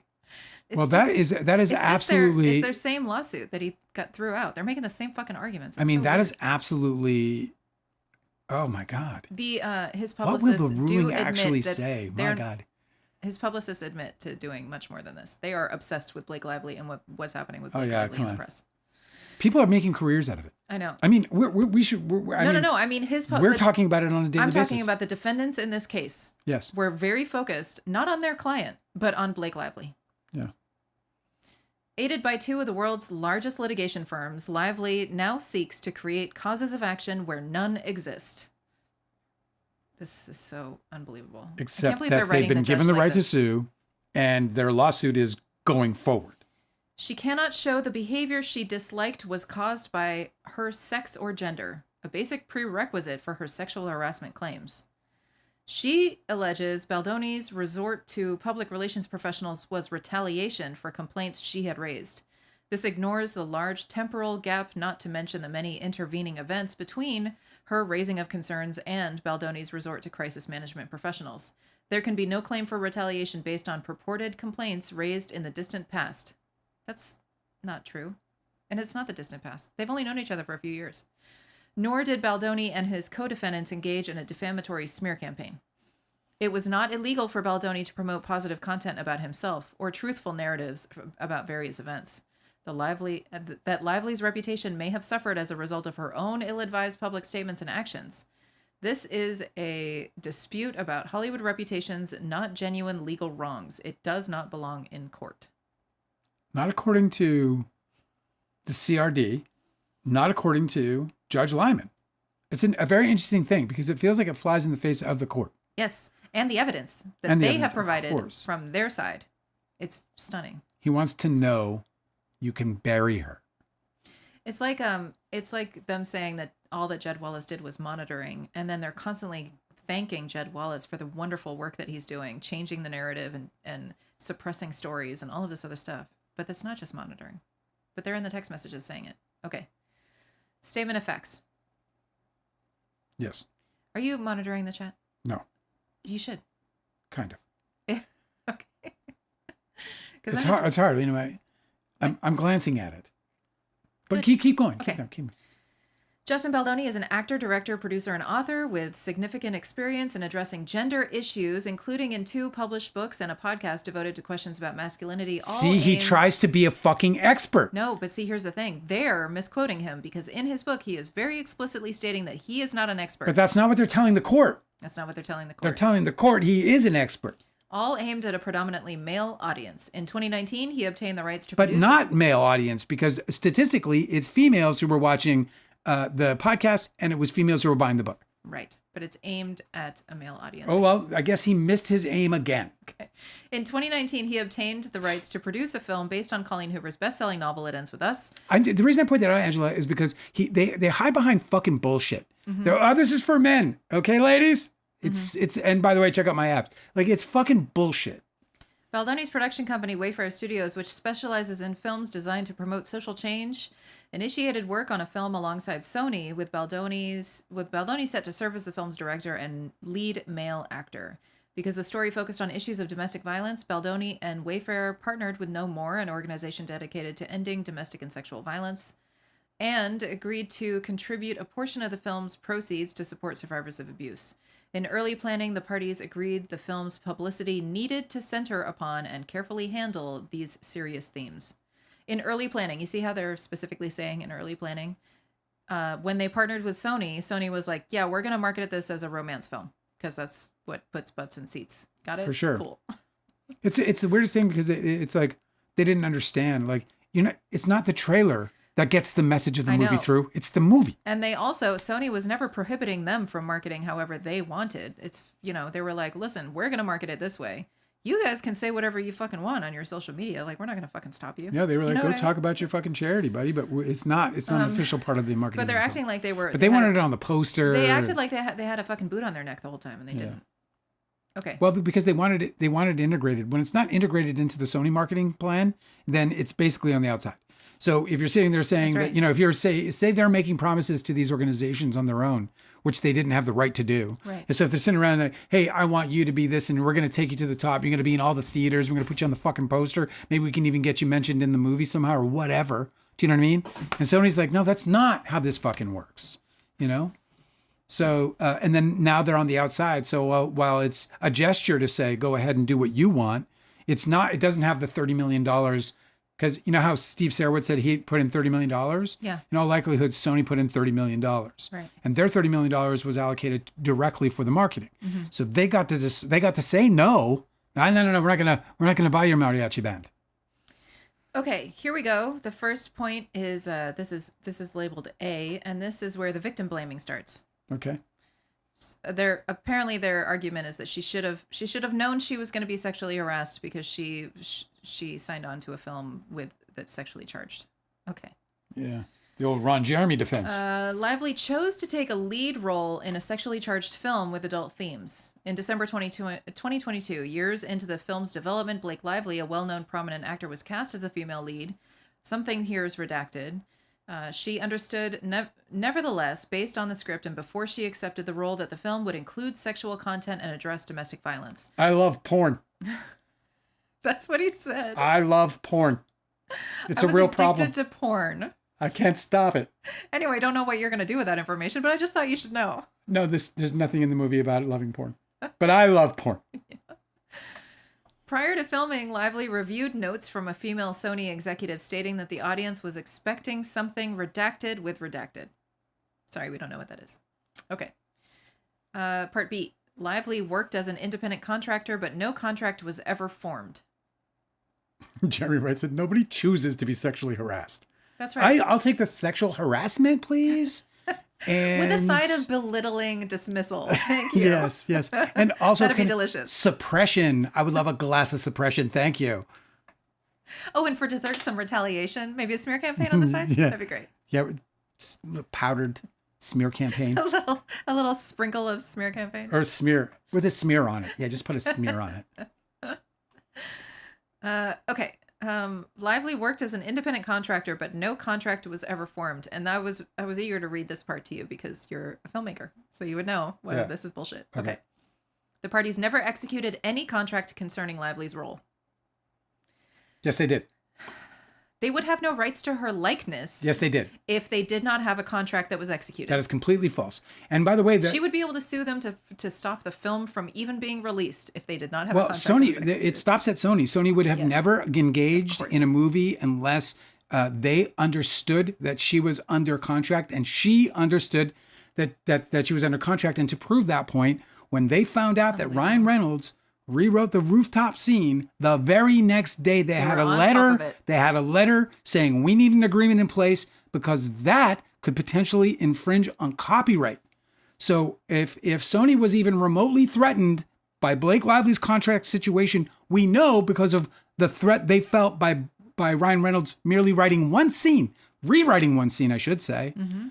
In fact, in the email where they scold Jamie Heath for greatly harming the release of the film. Right, that he's not playing ball. Yes, that he could potentially greatly harm. They're scolding him. It was after they had a discussion where Jamie Heath is trying to ultimatum the signing of the contract. Yes. In order for Lively to have more days in the editing room, and Sony scolds him for that. They're saying, "Hey, before they scold him, they're saying, "Hey, why don't we table that for a little bit? Like, why don't we just postpone the signature of the contract so that she can take care of these things and we don't rock the boat about anything? How's that?" And then he had a phone call, and then Sony scolds them. We don't know what happened on the phone call, but that's what happened in the evidence. And so if Sony themselves are trying to postpone the signing of the contract, and Sony is the entity that would care about the contract signature because they need a clean book of sale before they sell the film, then I think that says a lot about how important this contract signature was. Yeah, and by the way, the reason why Blake Lively would have refrained from signing the contract is because she might have felt as though Jamie Heath was trying to leverage her into signing a contract that gave her a executive producer credit at the time that she was trying to get her already duly promoted producer PGA credit after attaching Taylor Swift. Yeah, at the time she was attaching Taylor Swift's song and she was earning herself a producer credit. Correct. And he was like, "Hey, we need you to get your signature on this other thing real quick." And I believe, and this is my theory only, but I've said it before, I'm going to say it again. I believe that she didn't want to sign that because she knew that Jamie Heath was trying to get ink on paper committing her to an executive producer credit, and then he would just defer to the signed contract. That's right. And he would say, we're going to give you what your signed contract says. But because it's not signed, it gives her that inkling of hope that she can negotiate that. That single negotiation, though, would not give her any leverage over the movie, the release of the movie, her obligations to the movie. So there was nothing detrimental to the movie by her not signing that in the hopes of getting that upgrade to her contract before signing. None whatsoever. And Sony would have recognized that if there were. I am trying to find it, but I know that I saw that the anti-harassment literature that they had in Wayfair, right? Like their little manual where they talk about their anti-harassment policies. So Yes. sexual harassment, discrimination, all that stuff. Uh-huh. They were specific that they said it does not matter if this person is just a subcontractor or a contractor instead of an employee of Wayfair, that it still applies to them. That this anti-harassment policy, Of course. I can't find it. I saved it someplace, but it must be. Especially if they're working. Yeah. If they're working on a premises, like it'd be maybe different for people who are Right. like vendors dropping off, equipment. No, they or, said even vendors, that everybody that works with Wayfair is protected by this anti-harassment policy. I mean, it makes sense to me, of And course. so let's see what they say about this, okay? So this is the section B. Lively worked as an independent contractor, but no contract was ever formed. It's a lie. Negotiations began in December 2022 between It Ends With Us Movie LLC, an entity Wayfair Studios formed to produce the film, and Blake L. Inc., a loan-out company lending Lively to perform in the film. An offer letter dated March 17th, 2023 set forth the basic financial terms, which promised Lively $1.75 million fee plus various bonuses, but did not contain any terms regarding sexual harassment. The parties also worked toward a separate long-form agreement to Were they saying they didn't have a sexual harassment agreement? Not in that form, but they ended up with a bunch of writers. Okay? The parties also worked toward a separate long-form agreement to include other material terms. It Ends With Us movie's obligation under the offer letter was expressly subject to a condition precedent, namely, full execution of an agreement in a form reasonably acceptable to all parties. It Ends With Us movie's counsel circulated a draft of the anticipated long-form agreement between It Ends With Us movie and Blake L. Inc., the actor loan-out agreement. The draft stated conditions precedent, including full extension of the agreement and receipt of an executed document known as an inducement. It also had a merger clause specifying that it constituted the entire agreement between the parties, a provision prohibiting special or consequential damages, and certain other standard terms, including one stating there would be no actionable breach for any conduct unless notice was provided and cure not effected within 30 days. The same or similar terms endured throughout the drafting process. Yeah, but they can't stipulate that against matters that are governed by law. As work proceeded on the film, payments were made pursuant to the offer letter. The parties continued to negotiate the terms of the long-form ALA, Actors Loan-Out Agreement, into July 2024, but Lively herself continued withholding her signature to avoid being bound. No Actors Loan-Out Agreement was ever signed. Okay. And yet here we are. And yet here we are. I just saw she hasn't taken over the movie. Nope. They still own it. I know. They still get all their money. They paid her that as she was supposed to be paid. Mm-hmm. She got the producer credit and still not signed. Still not signed. You know why? Because it doesn't fucking matter. No, it's immaterial. As soon as the conditions of the contract are being carried out, right? Like the minute she stepped on to the first rehearsal, she showed up to work. She did her work. They paid her. Yeah, that's it. The minute she began working, the minute she appeared in the first work-related required, event, probably a rehearsal or a read-through. Mm-hmm. As soon as she did that, that contract was engaged. I wonder whether they're selectively saying that no Actors Loan-Out Agreement was ever signed, because she ended up signing for Sony a different agreement that was updated. Well, I'm sure there's some kind of likeness, like grant of rights, but it wouldn't matter if because she signed an updated agreement later that stood for her contract for the film, then this one not being signed wouldn't even matter. Well, it wouldn't matter anyway. She already performed the contract. That's right. Okay. This whole thing is full of this bullshit. Stupid on its face, man. C, from the outset, Lively... Jeremy's killing it, by the way, and Cosmic Urgency thinks that Jeremy Wright is Woody Allen. What's happening? I don't know, man. He's going off on some shit, bro. All right, let me read it. Let's go. All right, what are you guys fucking talking about in here? Jeremy Wright said, I just caught the Woody Allen thing. I'm glad that I never made any of my leading ladies feel uncomfortable. If anything, I felt bad that they had to kiss me publicly. Smile emoji, laugh emoji. But stage acting is a lot more visible. Either way, I would have been mortified had I made anyone feel unsafe or uncomfortable.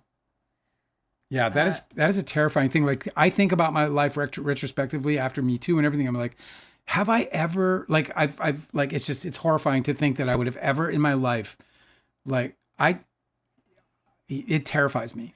Yeah. So Baldoni being like, it just terrifies me that I went through life like not realizing that women were afraid, and that happened most of my life. Like, I just didn't know women were afraid. Like, the big eye opener for me was a friend of mine, a very close friend of mine, got real emotional about setting me straight on it because she could tell that I was not really paying attention to the problem, and she was like, "You don't know what it's fucking like to walk."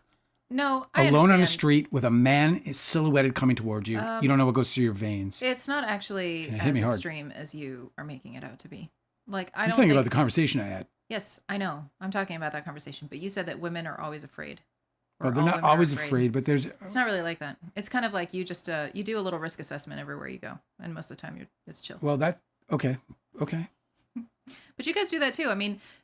being a boy in elementary school, getting his ass kicked by his peers constantly, like, that's something I never had to deal with. You know what I mean? It's totally different. Yeah, it is totally different. But I'm not, what she was talking about, she wasn't talking about women. Excuse me. I'm offering that so that you could maybe relate to what it's like to have to do risk assessment everywhere. Yeah. Everybody does it for a different reason, you know. She wasn't talking about living her life in perpetual fear. She was talking about the fear of the moment. She was talking about walking down a street when a man is walking toward her. You don't have to tell me. Specifically, well, I know but it wasn't like I don't think I was exaggerating anything or that she was getting it wrong as a woman. I think she was very clear about it. She was like, you walk down the street, you see a guy coming toward you in the middle of the night in a dark spot, and you're like, whatever, keep walking, smoking your cigarette. I was just trying to clarify the experience. I shit my pants. I was just trying to clarify the experience for you, not for me. Got it.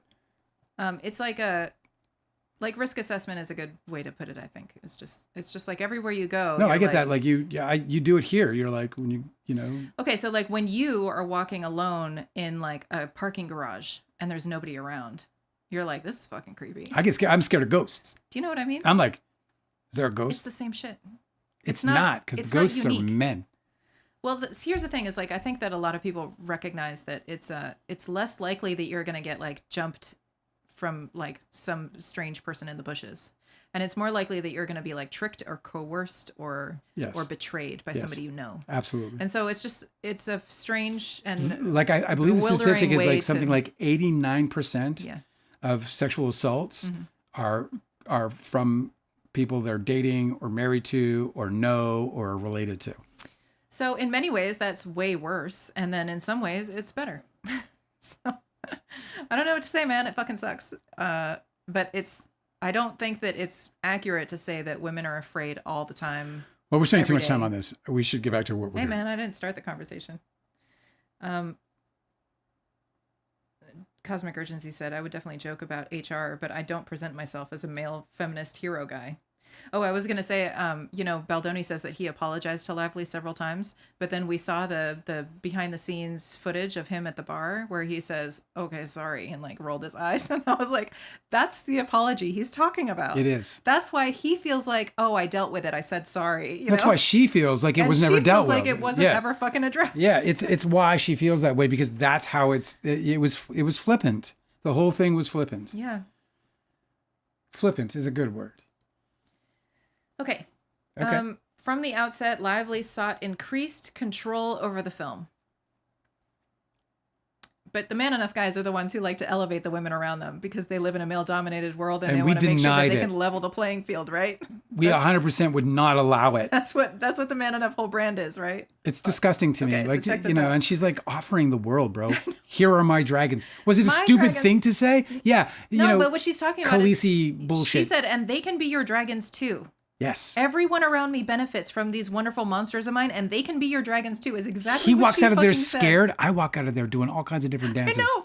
She opened up her network. This guy's like a I'd be like, I'm going to be working with I Taylor know. Swift. I'm So, already working with Baldoni's Taylor. obviously a career guy, and she just opened her fucking network of high achieving fucking super like monsters in the industry to him, and he's taking it as a threat. What a fucking moron. Bro, we were working with John Legend, and I walked out of the office and we walked to Hollywood Boulevard, and you know that the big ticker on Hollywood Boulevard. I forget what street it's on. You know what I'm talking about? The CNN building? I think it's the CNN building. Yeah, it was the CNN building. So you know the CNN building? Yeah. Yeah. So on the ticker was John Legend, Okay. and I just remember feeling so fucking lucky in that moment. John Legend. Yeah. The guy was selling out 4,000 seat places. Do you know what I'm saying?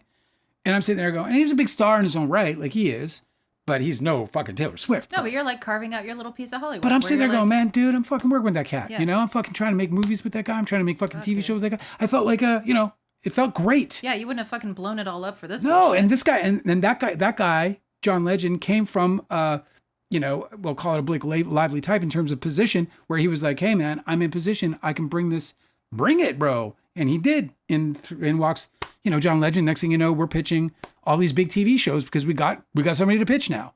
So it's bizarre. This whole thing is bizarre. Their perspective is just absolutely weird in every possible way. This woman was giving them gold, and they were like, oh my God, it's a threat. It's literally how Hollywood works, man. People are like, yo, I got this and your project could use this. Let me give it to you, bro. What? Yeah, let me give it to you. I will give you access to my network is like a fucking dream come true. It can come in the way of musicians. Unbelievable. Amazing bands. Like we got that band. What's that band that we got where the song, what's it called? I always forget the song name for some reason. But that song that we got in Dawn's Plum that ended up being a hit later. That was a favor song. Oh, Do the Panic. Do the Panic. Do the Panic was a favor song, bro. Straight up favor song from a guy that knew a guy. And, 4 years after we release it in a movie, it becomes a fucking hit. How cool is that? Yeah, it's very cool. Now people are like, your soundtrack's so rad, dude. And like at the time, it was like nobody even knew that song existed. Came as a favor. Go ahead.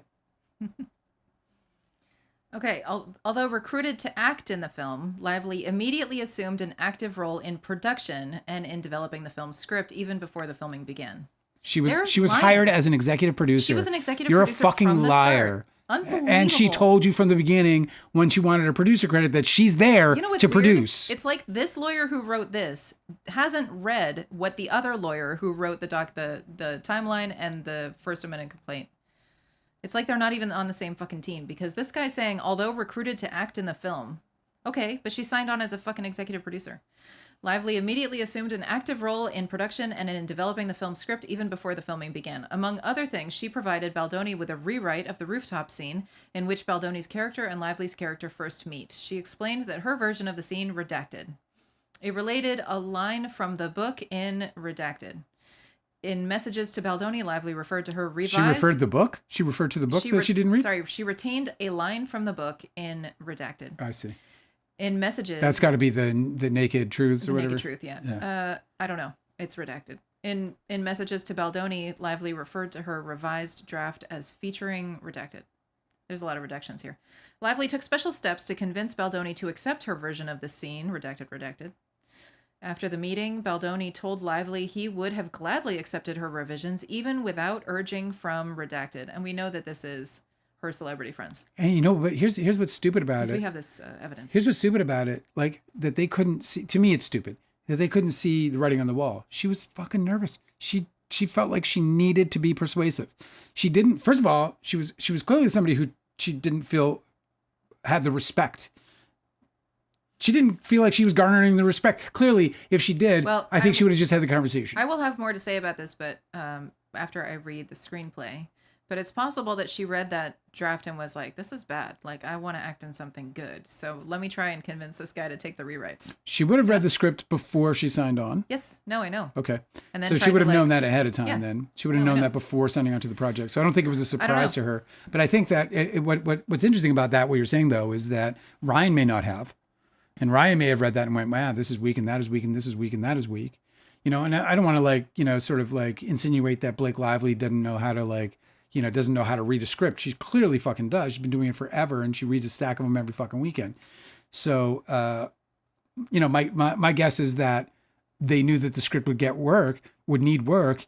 And, and I'm sure there was an openness to it. I'll bet there were conversations between them that were like, yeah, if I have some suggestions, absolutely, give me your suggestions. Oh yeah, for sure. These guys are playing jazz in the beginning before the actual film shoot, and they had to be on set, and Baldoni started being really offensive to her. Blake Lively and Justin Baldoni were collaborating wonderfully. So I believe that she was oblivious to all of these weird tensions that Baldoni is reading into all of these interactions. Yeah. She probably thought that it was going really fucking well because according to her and all the text messages he's shown, he is always telling her everything's going well and we're collaborating great and I want your collaboration to continue, right?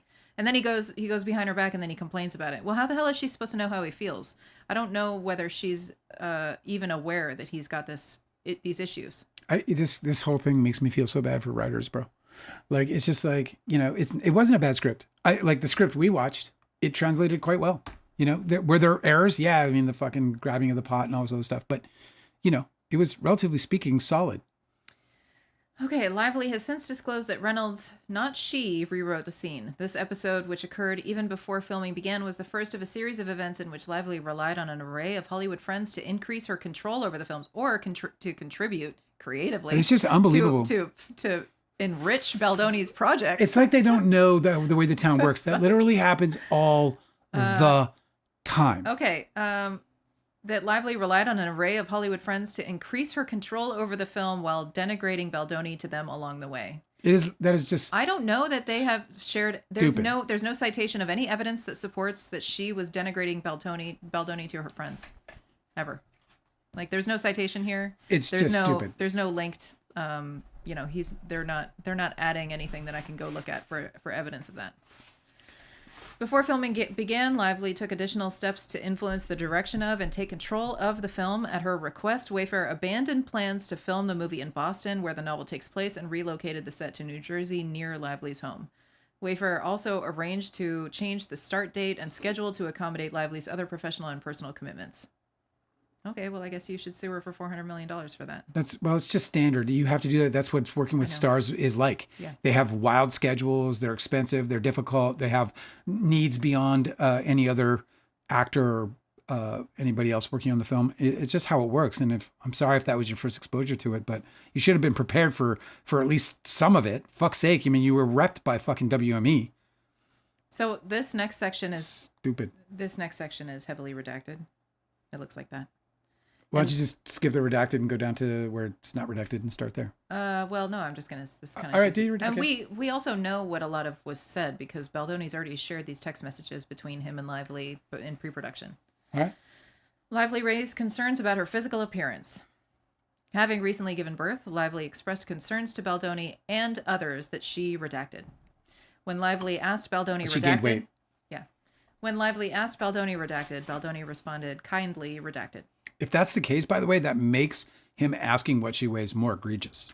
Yes. That's not a defense. That makes it more egregious. That's why the first time I was ever like, oh, I'm fully on 100% on Ryan Reynolds' side was when I read Baldoni complaining that he showed up at the apartment and Ryan Reynolds took him aside and he was like, what the fuck are you doing asking my wife about her fucking weight? And it made so much sense because as the husband, having to help your wife put her life back together after another pregnancy, it's like very, very difficult to be supportive of somebody who feels like they're an alien in a body that doesn't belong to them anymore. Dude. So he's like, you are going to fucking pregnancy is a mutilation. You are going to strip this woman of her confidence if you continue fucking talking about her weight. Shut the fuck up. For real. Come on. I was just like, wow, he's awesome for taking care of her that way. Yeah, totally. Okay, meanwhile, Lively raised the same concerns to her agent, noting, redacted. Lively's communications reflect her frank awareness that the film was intended to achieve a certain sexualized imagery. She told her agent, redacted. Lively was equally frank with Baldoni, redacted. She added, redacted. Cosmic Urgency says, I think Baldoni as an actor was the weak link. I did not like the casting. I was not charmed. I should have been swooning before the twist. And I think this is a really good point because, and you said this too, there's a creep factor to him, period. And he played Like he played the creep on, and this isn't, I'm not going to put this on Baldoni because Ryle is written as a creep, but he is a creep out of the gate in the book, and it's like a weird. It's obscene. Like for example, when he says I want to have sex with you, it's worse in the book. He says I want to fuck you in the book. I mean in the book, yeah. He says I want to fuck you. Like he drops the second time that they see each other, he has walked up several flights of stairs and has knocked on every door trying to find her door until she opens it, and he was like, I came here because I wanted to have sex. Yeah, and the begging and the begging for a kiss. Like, I cannot believe that people enjoy these stories. And a begging for a kiss. So I think it's like, I think that I don't think you're wrong, but I don't know that it was Baldoni as much as it was Ryle that was the cause of that. And by that I mean, like, I think, and the reason why I think that Colleen Hoover saw Ryle in Baldoni is because Baldoni had that energy. He's got that, like, because he's not, I mean, you're right. He's not like Atlas. The guy who played Atlas is definitely more like, except for his cozy anger scene type. But he's a cozy protector type. That's a great description for it. Yeah, cozy protector. Yeah, where you feel like you can like cuddle up and have a defense system. So, yeah, I agree with you, but I think that was again on Colleen Hoover and not as much on Justin Baldoni as a casting choice. I'll say that the Justin Baldoni casting choice was super risky because they aged up the whole fucking concept. Yeah, because when you think about her making these mistakes as a younger woman. When you think Baldoni you think about Ryle as a younger man making these mistakes, and then you have that, it starts with us, which is the focus on them. They made a lot of smart changes.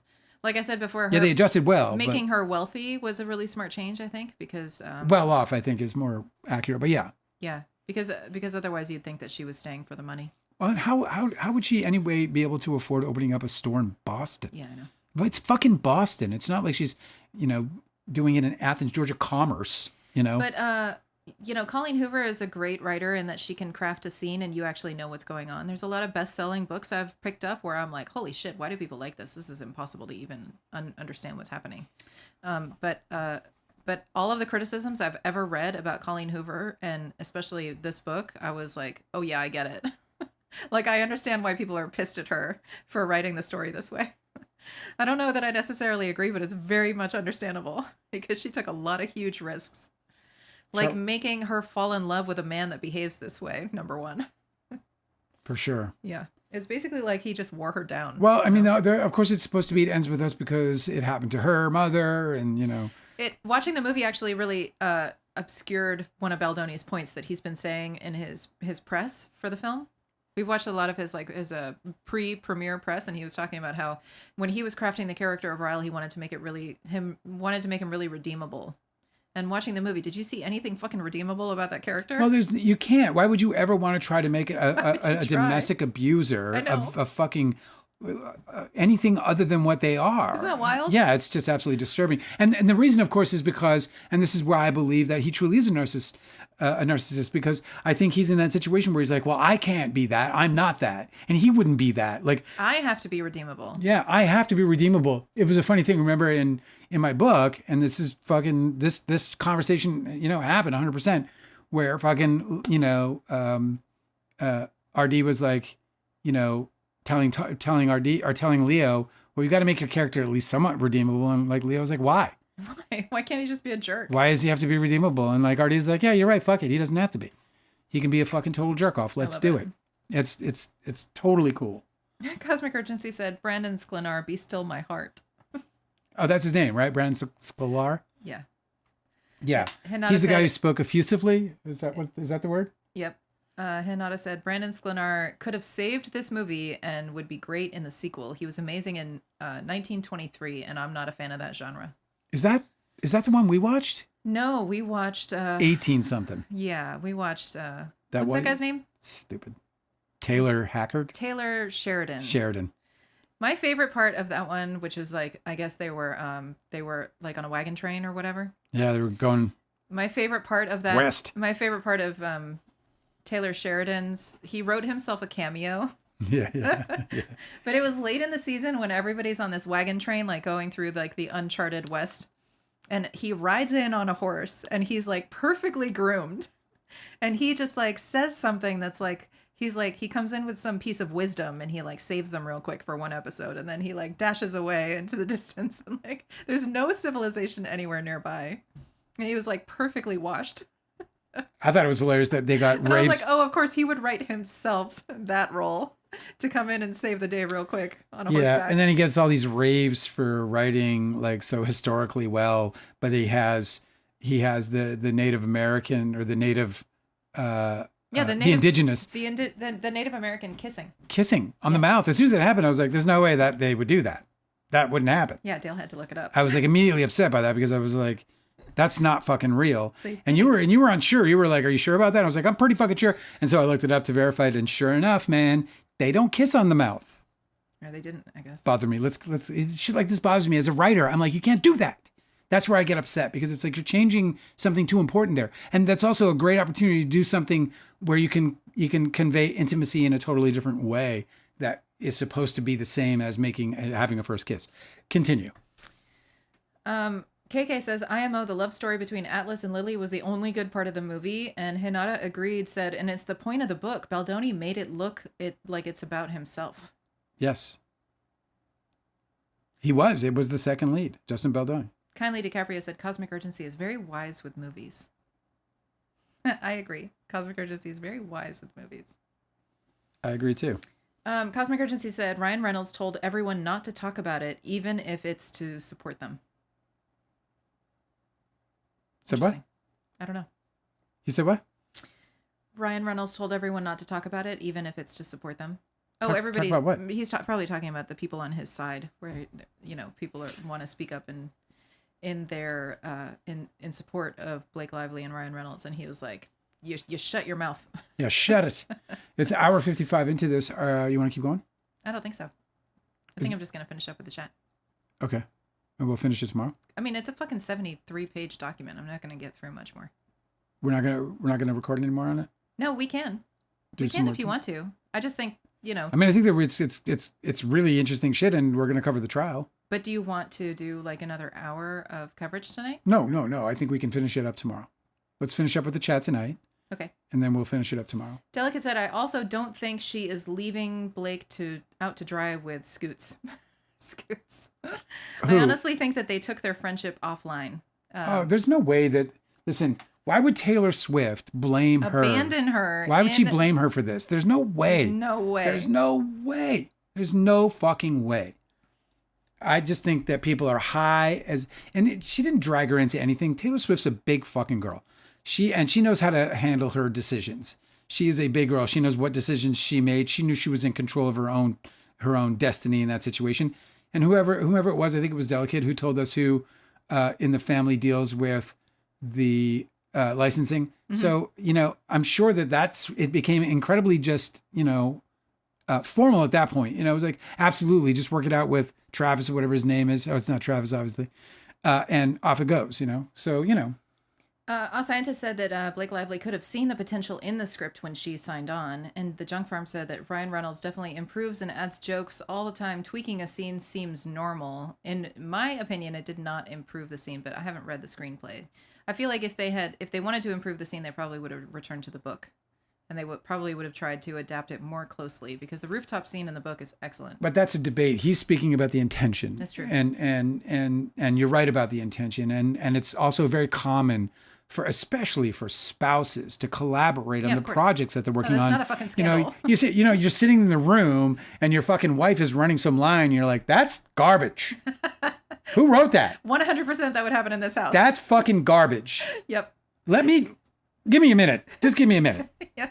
100% that would happen in this house. If you were an actor and I heard fucking horrible dialogue, I'd be like, do you want me to do a run on? You'd be like, yes. And you can just take it to him and just say you wrote it if it's a big fucking deal. Mm-hmm. But that latter part of the hypothetical aside, every single, people collaborate with their friends. They're like, dude, I'm working on this script. I'm working with this movie and I can't figure this out, or this doesn't feel right or something. Can I run lines with you? And it happens all the time. All the time. Oh, was somebody bashing me or something? This is interesting. Who? I don't know. I'm scrolling back up, so I can't tell what everybody's talking about. Oh, okay. Are they bashing you? No. Cosmic Urgency said, I don't like John Legend. He must be a horrible person to be married to that awful woman. Jeremy Wright said, first off, learn how to spell. Secondly, get a life. To Cosmic Urgency? Yes. Why did you guys fight? What's going on? No, I know. It's really funny because later on, Jeremy Wright says, Swifties are better than Trump assholes because they're talking about how they're kind of like a cult for Swiftie. Yeah. For Taylor Swift. And then Cosmic Urgency says, why are you talking about Trump? And then Jeremy Wright goes, hang on a second. Oh, it bothers you? Please allow me to continue. Oh shit! Hey, we want to be friends around here. Yeah, man. I know they're cool. I think they're fine. Good. Are you guys fine? You better be fine. Don't be ruffling up feathers and shit. This. Meanwhile, Kindly DiCaprio's like, I love the name Jeremy. So sweet. Yeah. It's a good name. Jeremy's a good name.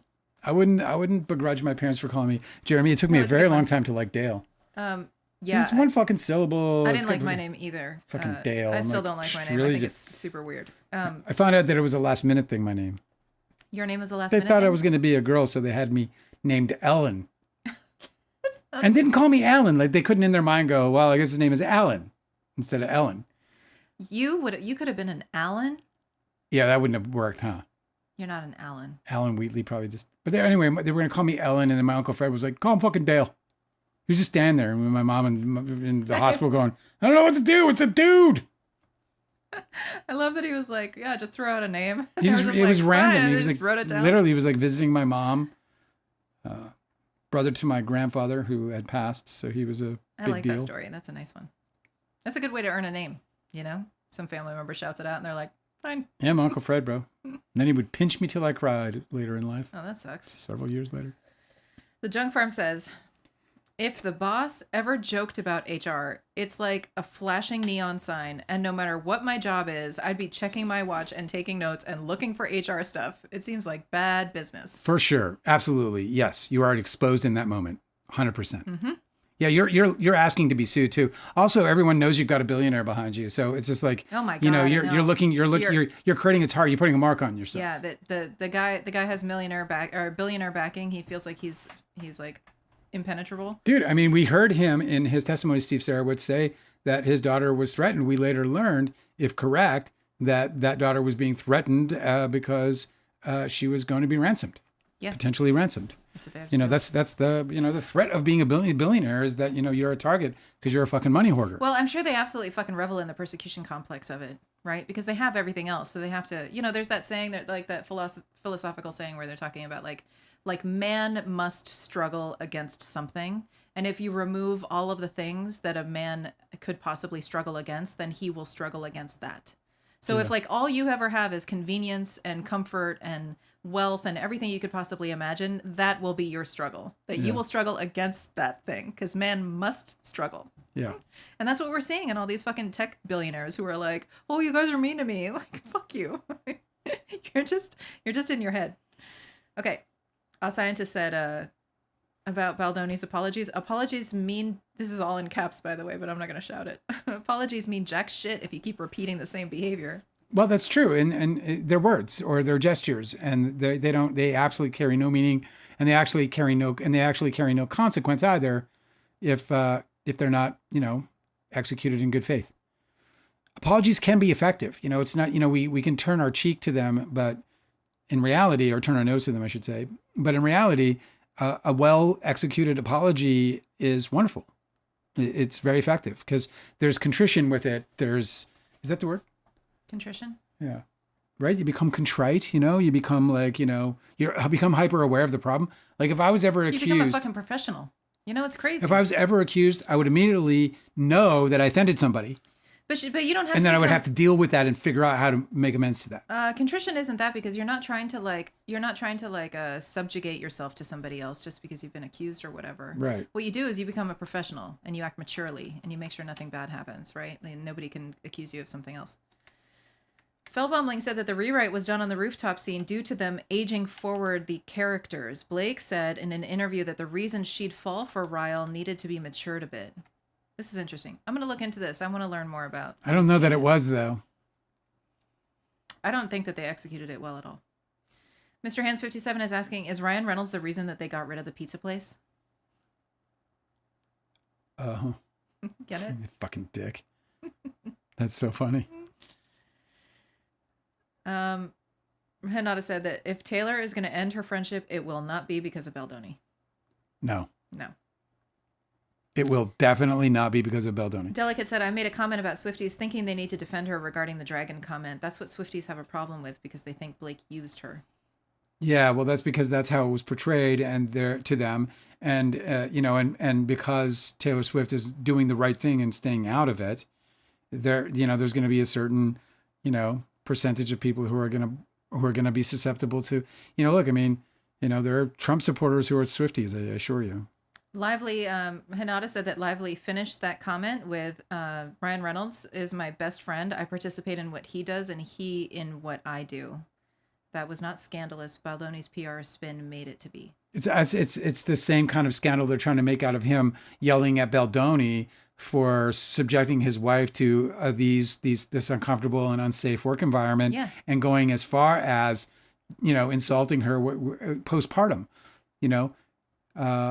and it's a very serious fucking problem. Like, people don't understand, men don't understand what women go through. And we can't possibly understand it. It is a death and a rebirth. Yes. It is a total transformation. Oh my God. People don't need people who struggle psychologically with the transformation that becoming a mother, even if you've already done it 3 times, like it is a major journey into the underworld experience. And postpartum depression is a serious fucking issue. I know. And postpartum depression is probably a result of a struggle to integrate the new self that you've become. It's very fucking difficult. And people criticizing her for her outward appearance is just absolutely fucking out of fucking bounds. Women become very conscientious of it. It's wild. It's wild, and to not be aware of it, at least to the extent that you have to be totally ignorant to it. Like, if you can't be aware that your ignorance is profound in that subject, then you're gonna make big mistakes. You're gonna say stupid things. This wardrobe nonsense. Like, of course you're gonna try to accommodate that situation. Yeah, of course. Like, it's just a no-brainer, man. Especially when she's like, and there was, of course, that unfortunate bit of press about, people bagging on her wardrobe from the leaked photo. And this is also like an incredibly sensitive time because she's also dealing with ageism in this situation, because she's substantially aging up the main character from what the fans would have expected. So now she's dealing with, like, not only potentially issues and insecurities around her wardrobe and body and the way her body looks in her wardrobe. And now she's getting criticized by a bunch of strangers. But also about her age. Yeah. So, and she's, aging in Hollywood is difficult for everybody, but for a woman, it's almost, I don't even know how they go through it, frankly. I'm going back to Hinata's comment where Lively says that Ryan Reynolds is my best friend. I participate in what he does and he in what I do. Can you imagine if somebody showed up and criticized us for collaborating? Right. It's just fucking weird. I just think it's really, one of my favorite hate comments that we ever got was somebody saying, "Who is this lady and why do you let her tell you what to say?" Yeah, it was like, what is that? So I was like, "We're good, dude. Don't worry." Yeah, you have not been hanging out at our live very long if you think that's what's happening. Yeah. Okay, so let me just get a few more of these in. Thanks. Kiki474 said Baldoni had also been banned from the Empire Waste set and banned from participating in promotional activities with them. So there are ongoing issues, and it isn't just Lively's decisions that are affecting him. Say that again? Baldoni was also banned from the Empire Waste set and banned from participating in promotional activities. So maybe there's a fucking pattern here. He was also sued twice. Yep. It was very interesting in yesterday's live when you were reading the talk about, because they talked about discrimination. And there is no discrimination in this case. So it's very fucking interesting that they said, they talked specifically about policies regarding discrimination, sexual harassment, and retaliation. Well, because they have that history. Discrimination can be sex-based discrimination. Well, right? And then sexual harassment is different. And then there's sexual assault, obviously, which is different. They're going to try to get those former cases in. Yeah. And I think that line of questioning was to help that, at least in part. That is interesting. Yeah. That is a really interesting wait and see, because if they could manage to do that, that would be really cool. One of the cool things about the they're going to try for sure. You remember in the Karen Reed trial where they goaded a witness to name a person who had since been barred as a witness, and then as soon as she said it, they were like cheering. Dude, they did it in Depp v. Heard that with, happened to with Johnny Kate Moss. Depp too. Yeah, she spilled Kate Moss, and she mentioned his ex-girlfriends, and he was like, "Oh fuck yes, I've been wanting to bring them in. Let's get Kate Moss in," because she had spread the rumor. Yeah. Or there was a rumor. I don't know if it was her that spread it. I should correct myself there. I don't know who spread the rumor, but there was a rumor that Johnny Depp had assaulted Kate Moss down the stairs or some shit. And she had heard this rumor and spoke about it. So she got to testify that nothing like that had ever happened. Correct. So it's interesting if they can goad Justin Baldoni or one of his witnesses into saying Shane Norman, then they can bring in the Shane Norman lawsuit, you know? Well, it's going to be interesting. Or, you know, this Empire Waste, what is it? Claire Ayub, you know, maybe they can get her to testify about how he was berating her and how she got him excluded from marketing. Claire Ayub is a material witness because they spoke specifically about this case. Yes, but also she had a run-in with him where she had to complain about him and get him banned from the set and from promotional activities. Yeah, that's going to be a very interesting how they get that in. We'll see. It no longer will be just Lively who has a problem with him. But they're going to get her on the stand, I would guess. They're going to want that tape introduced. Erica said, I think they need to at least get the pattern of retaliation in. Oh, they will. The Junk Farm said, well, there was an age discrimination claim in this movie. And that is the HR complaint that they do have on record. Oh, that's crew interesting. member. Remember? I didn't realize that it was an age discrimination. So thank you for that clarity. That could be it. That could be the reason entirely. Okay, this last comment I'm going to share with you. This is about your book. Oh, really? Yes. By the way, contrition, a state of feeling remorseful and was it penitent? Penitent. Penitent? I don't think I've ever used penitent in my life. I don't know that I've read it. It's the same root word as repent. Yeah, no, I get where it comes from, but or maybe it's not. Maybe I'm wrong about that. Okay. Happiness in Your Life is with us. Happiness in my life. Said, I watched On Splum today. It came up on my For You page, the Berlin 2001 cut. Oh, that's so good to hear. Isn't that fantastic? Wonderful? I just redid Isn't that great? the thumbnail. So I'm so glad. Well, I hope you liked it. I hope you enjoyed it. You know, I know it shows its age, and yeah, I hope you appreciated it. It was an old print of an old movie made by an old guy like me. When you were young. I still got it, though. I still got it. You know I do. All the ladies know it. Ladies and gentlemen, thank you for joining us. And I'm so excited about covering this with you guys because you guys contribute so much as we go along. And you really do make these lives so much more interesting. Going through this archive that I'm eventually going to get on the main channel is really a joy. And it's a joy because of the contributions you guys make constantly. You guys just make us, you put us in such interesting conversations. Mm-hmm. And I just really appreciate you and the time that you spend with us. So I just want you to know that I'm really, truly grateful. And I hope that you'll come back and join us again tomorrow. Yep. And for as long as we ever do this damned stuff. You guys are the best. Thank you so much for joining us. I hope you guys have a beautiful rest of your evening. You ready to go? Yep.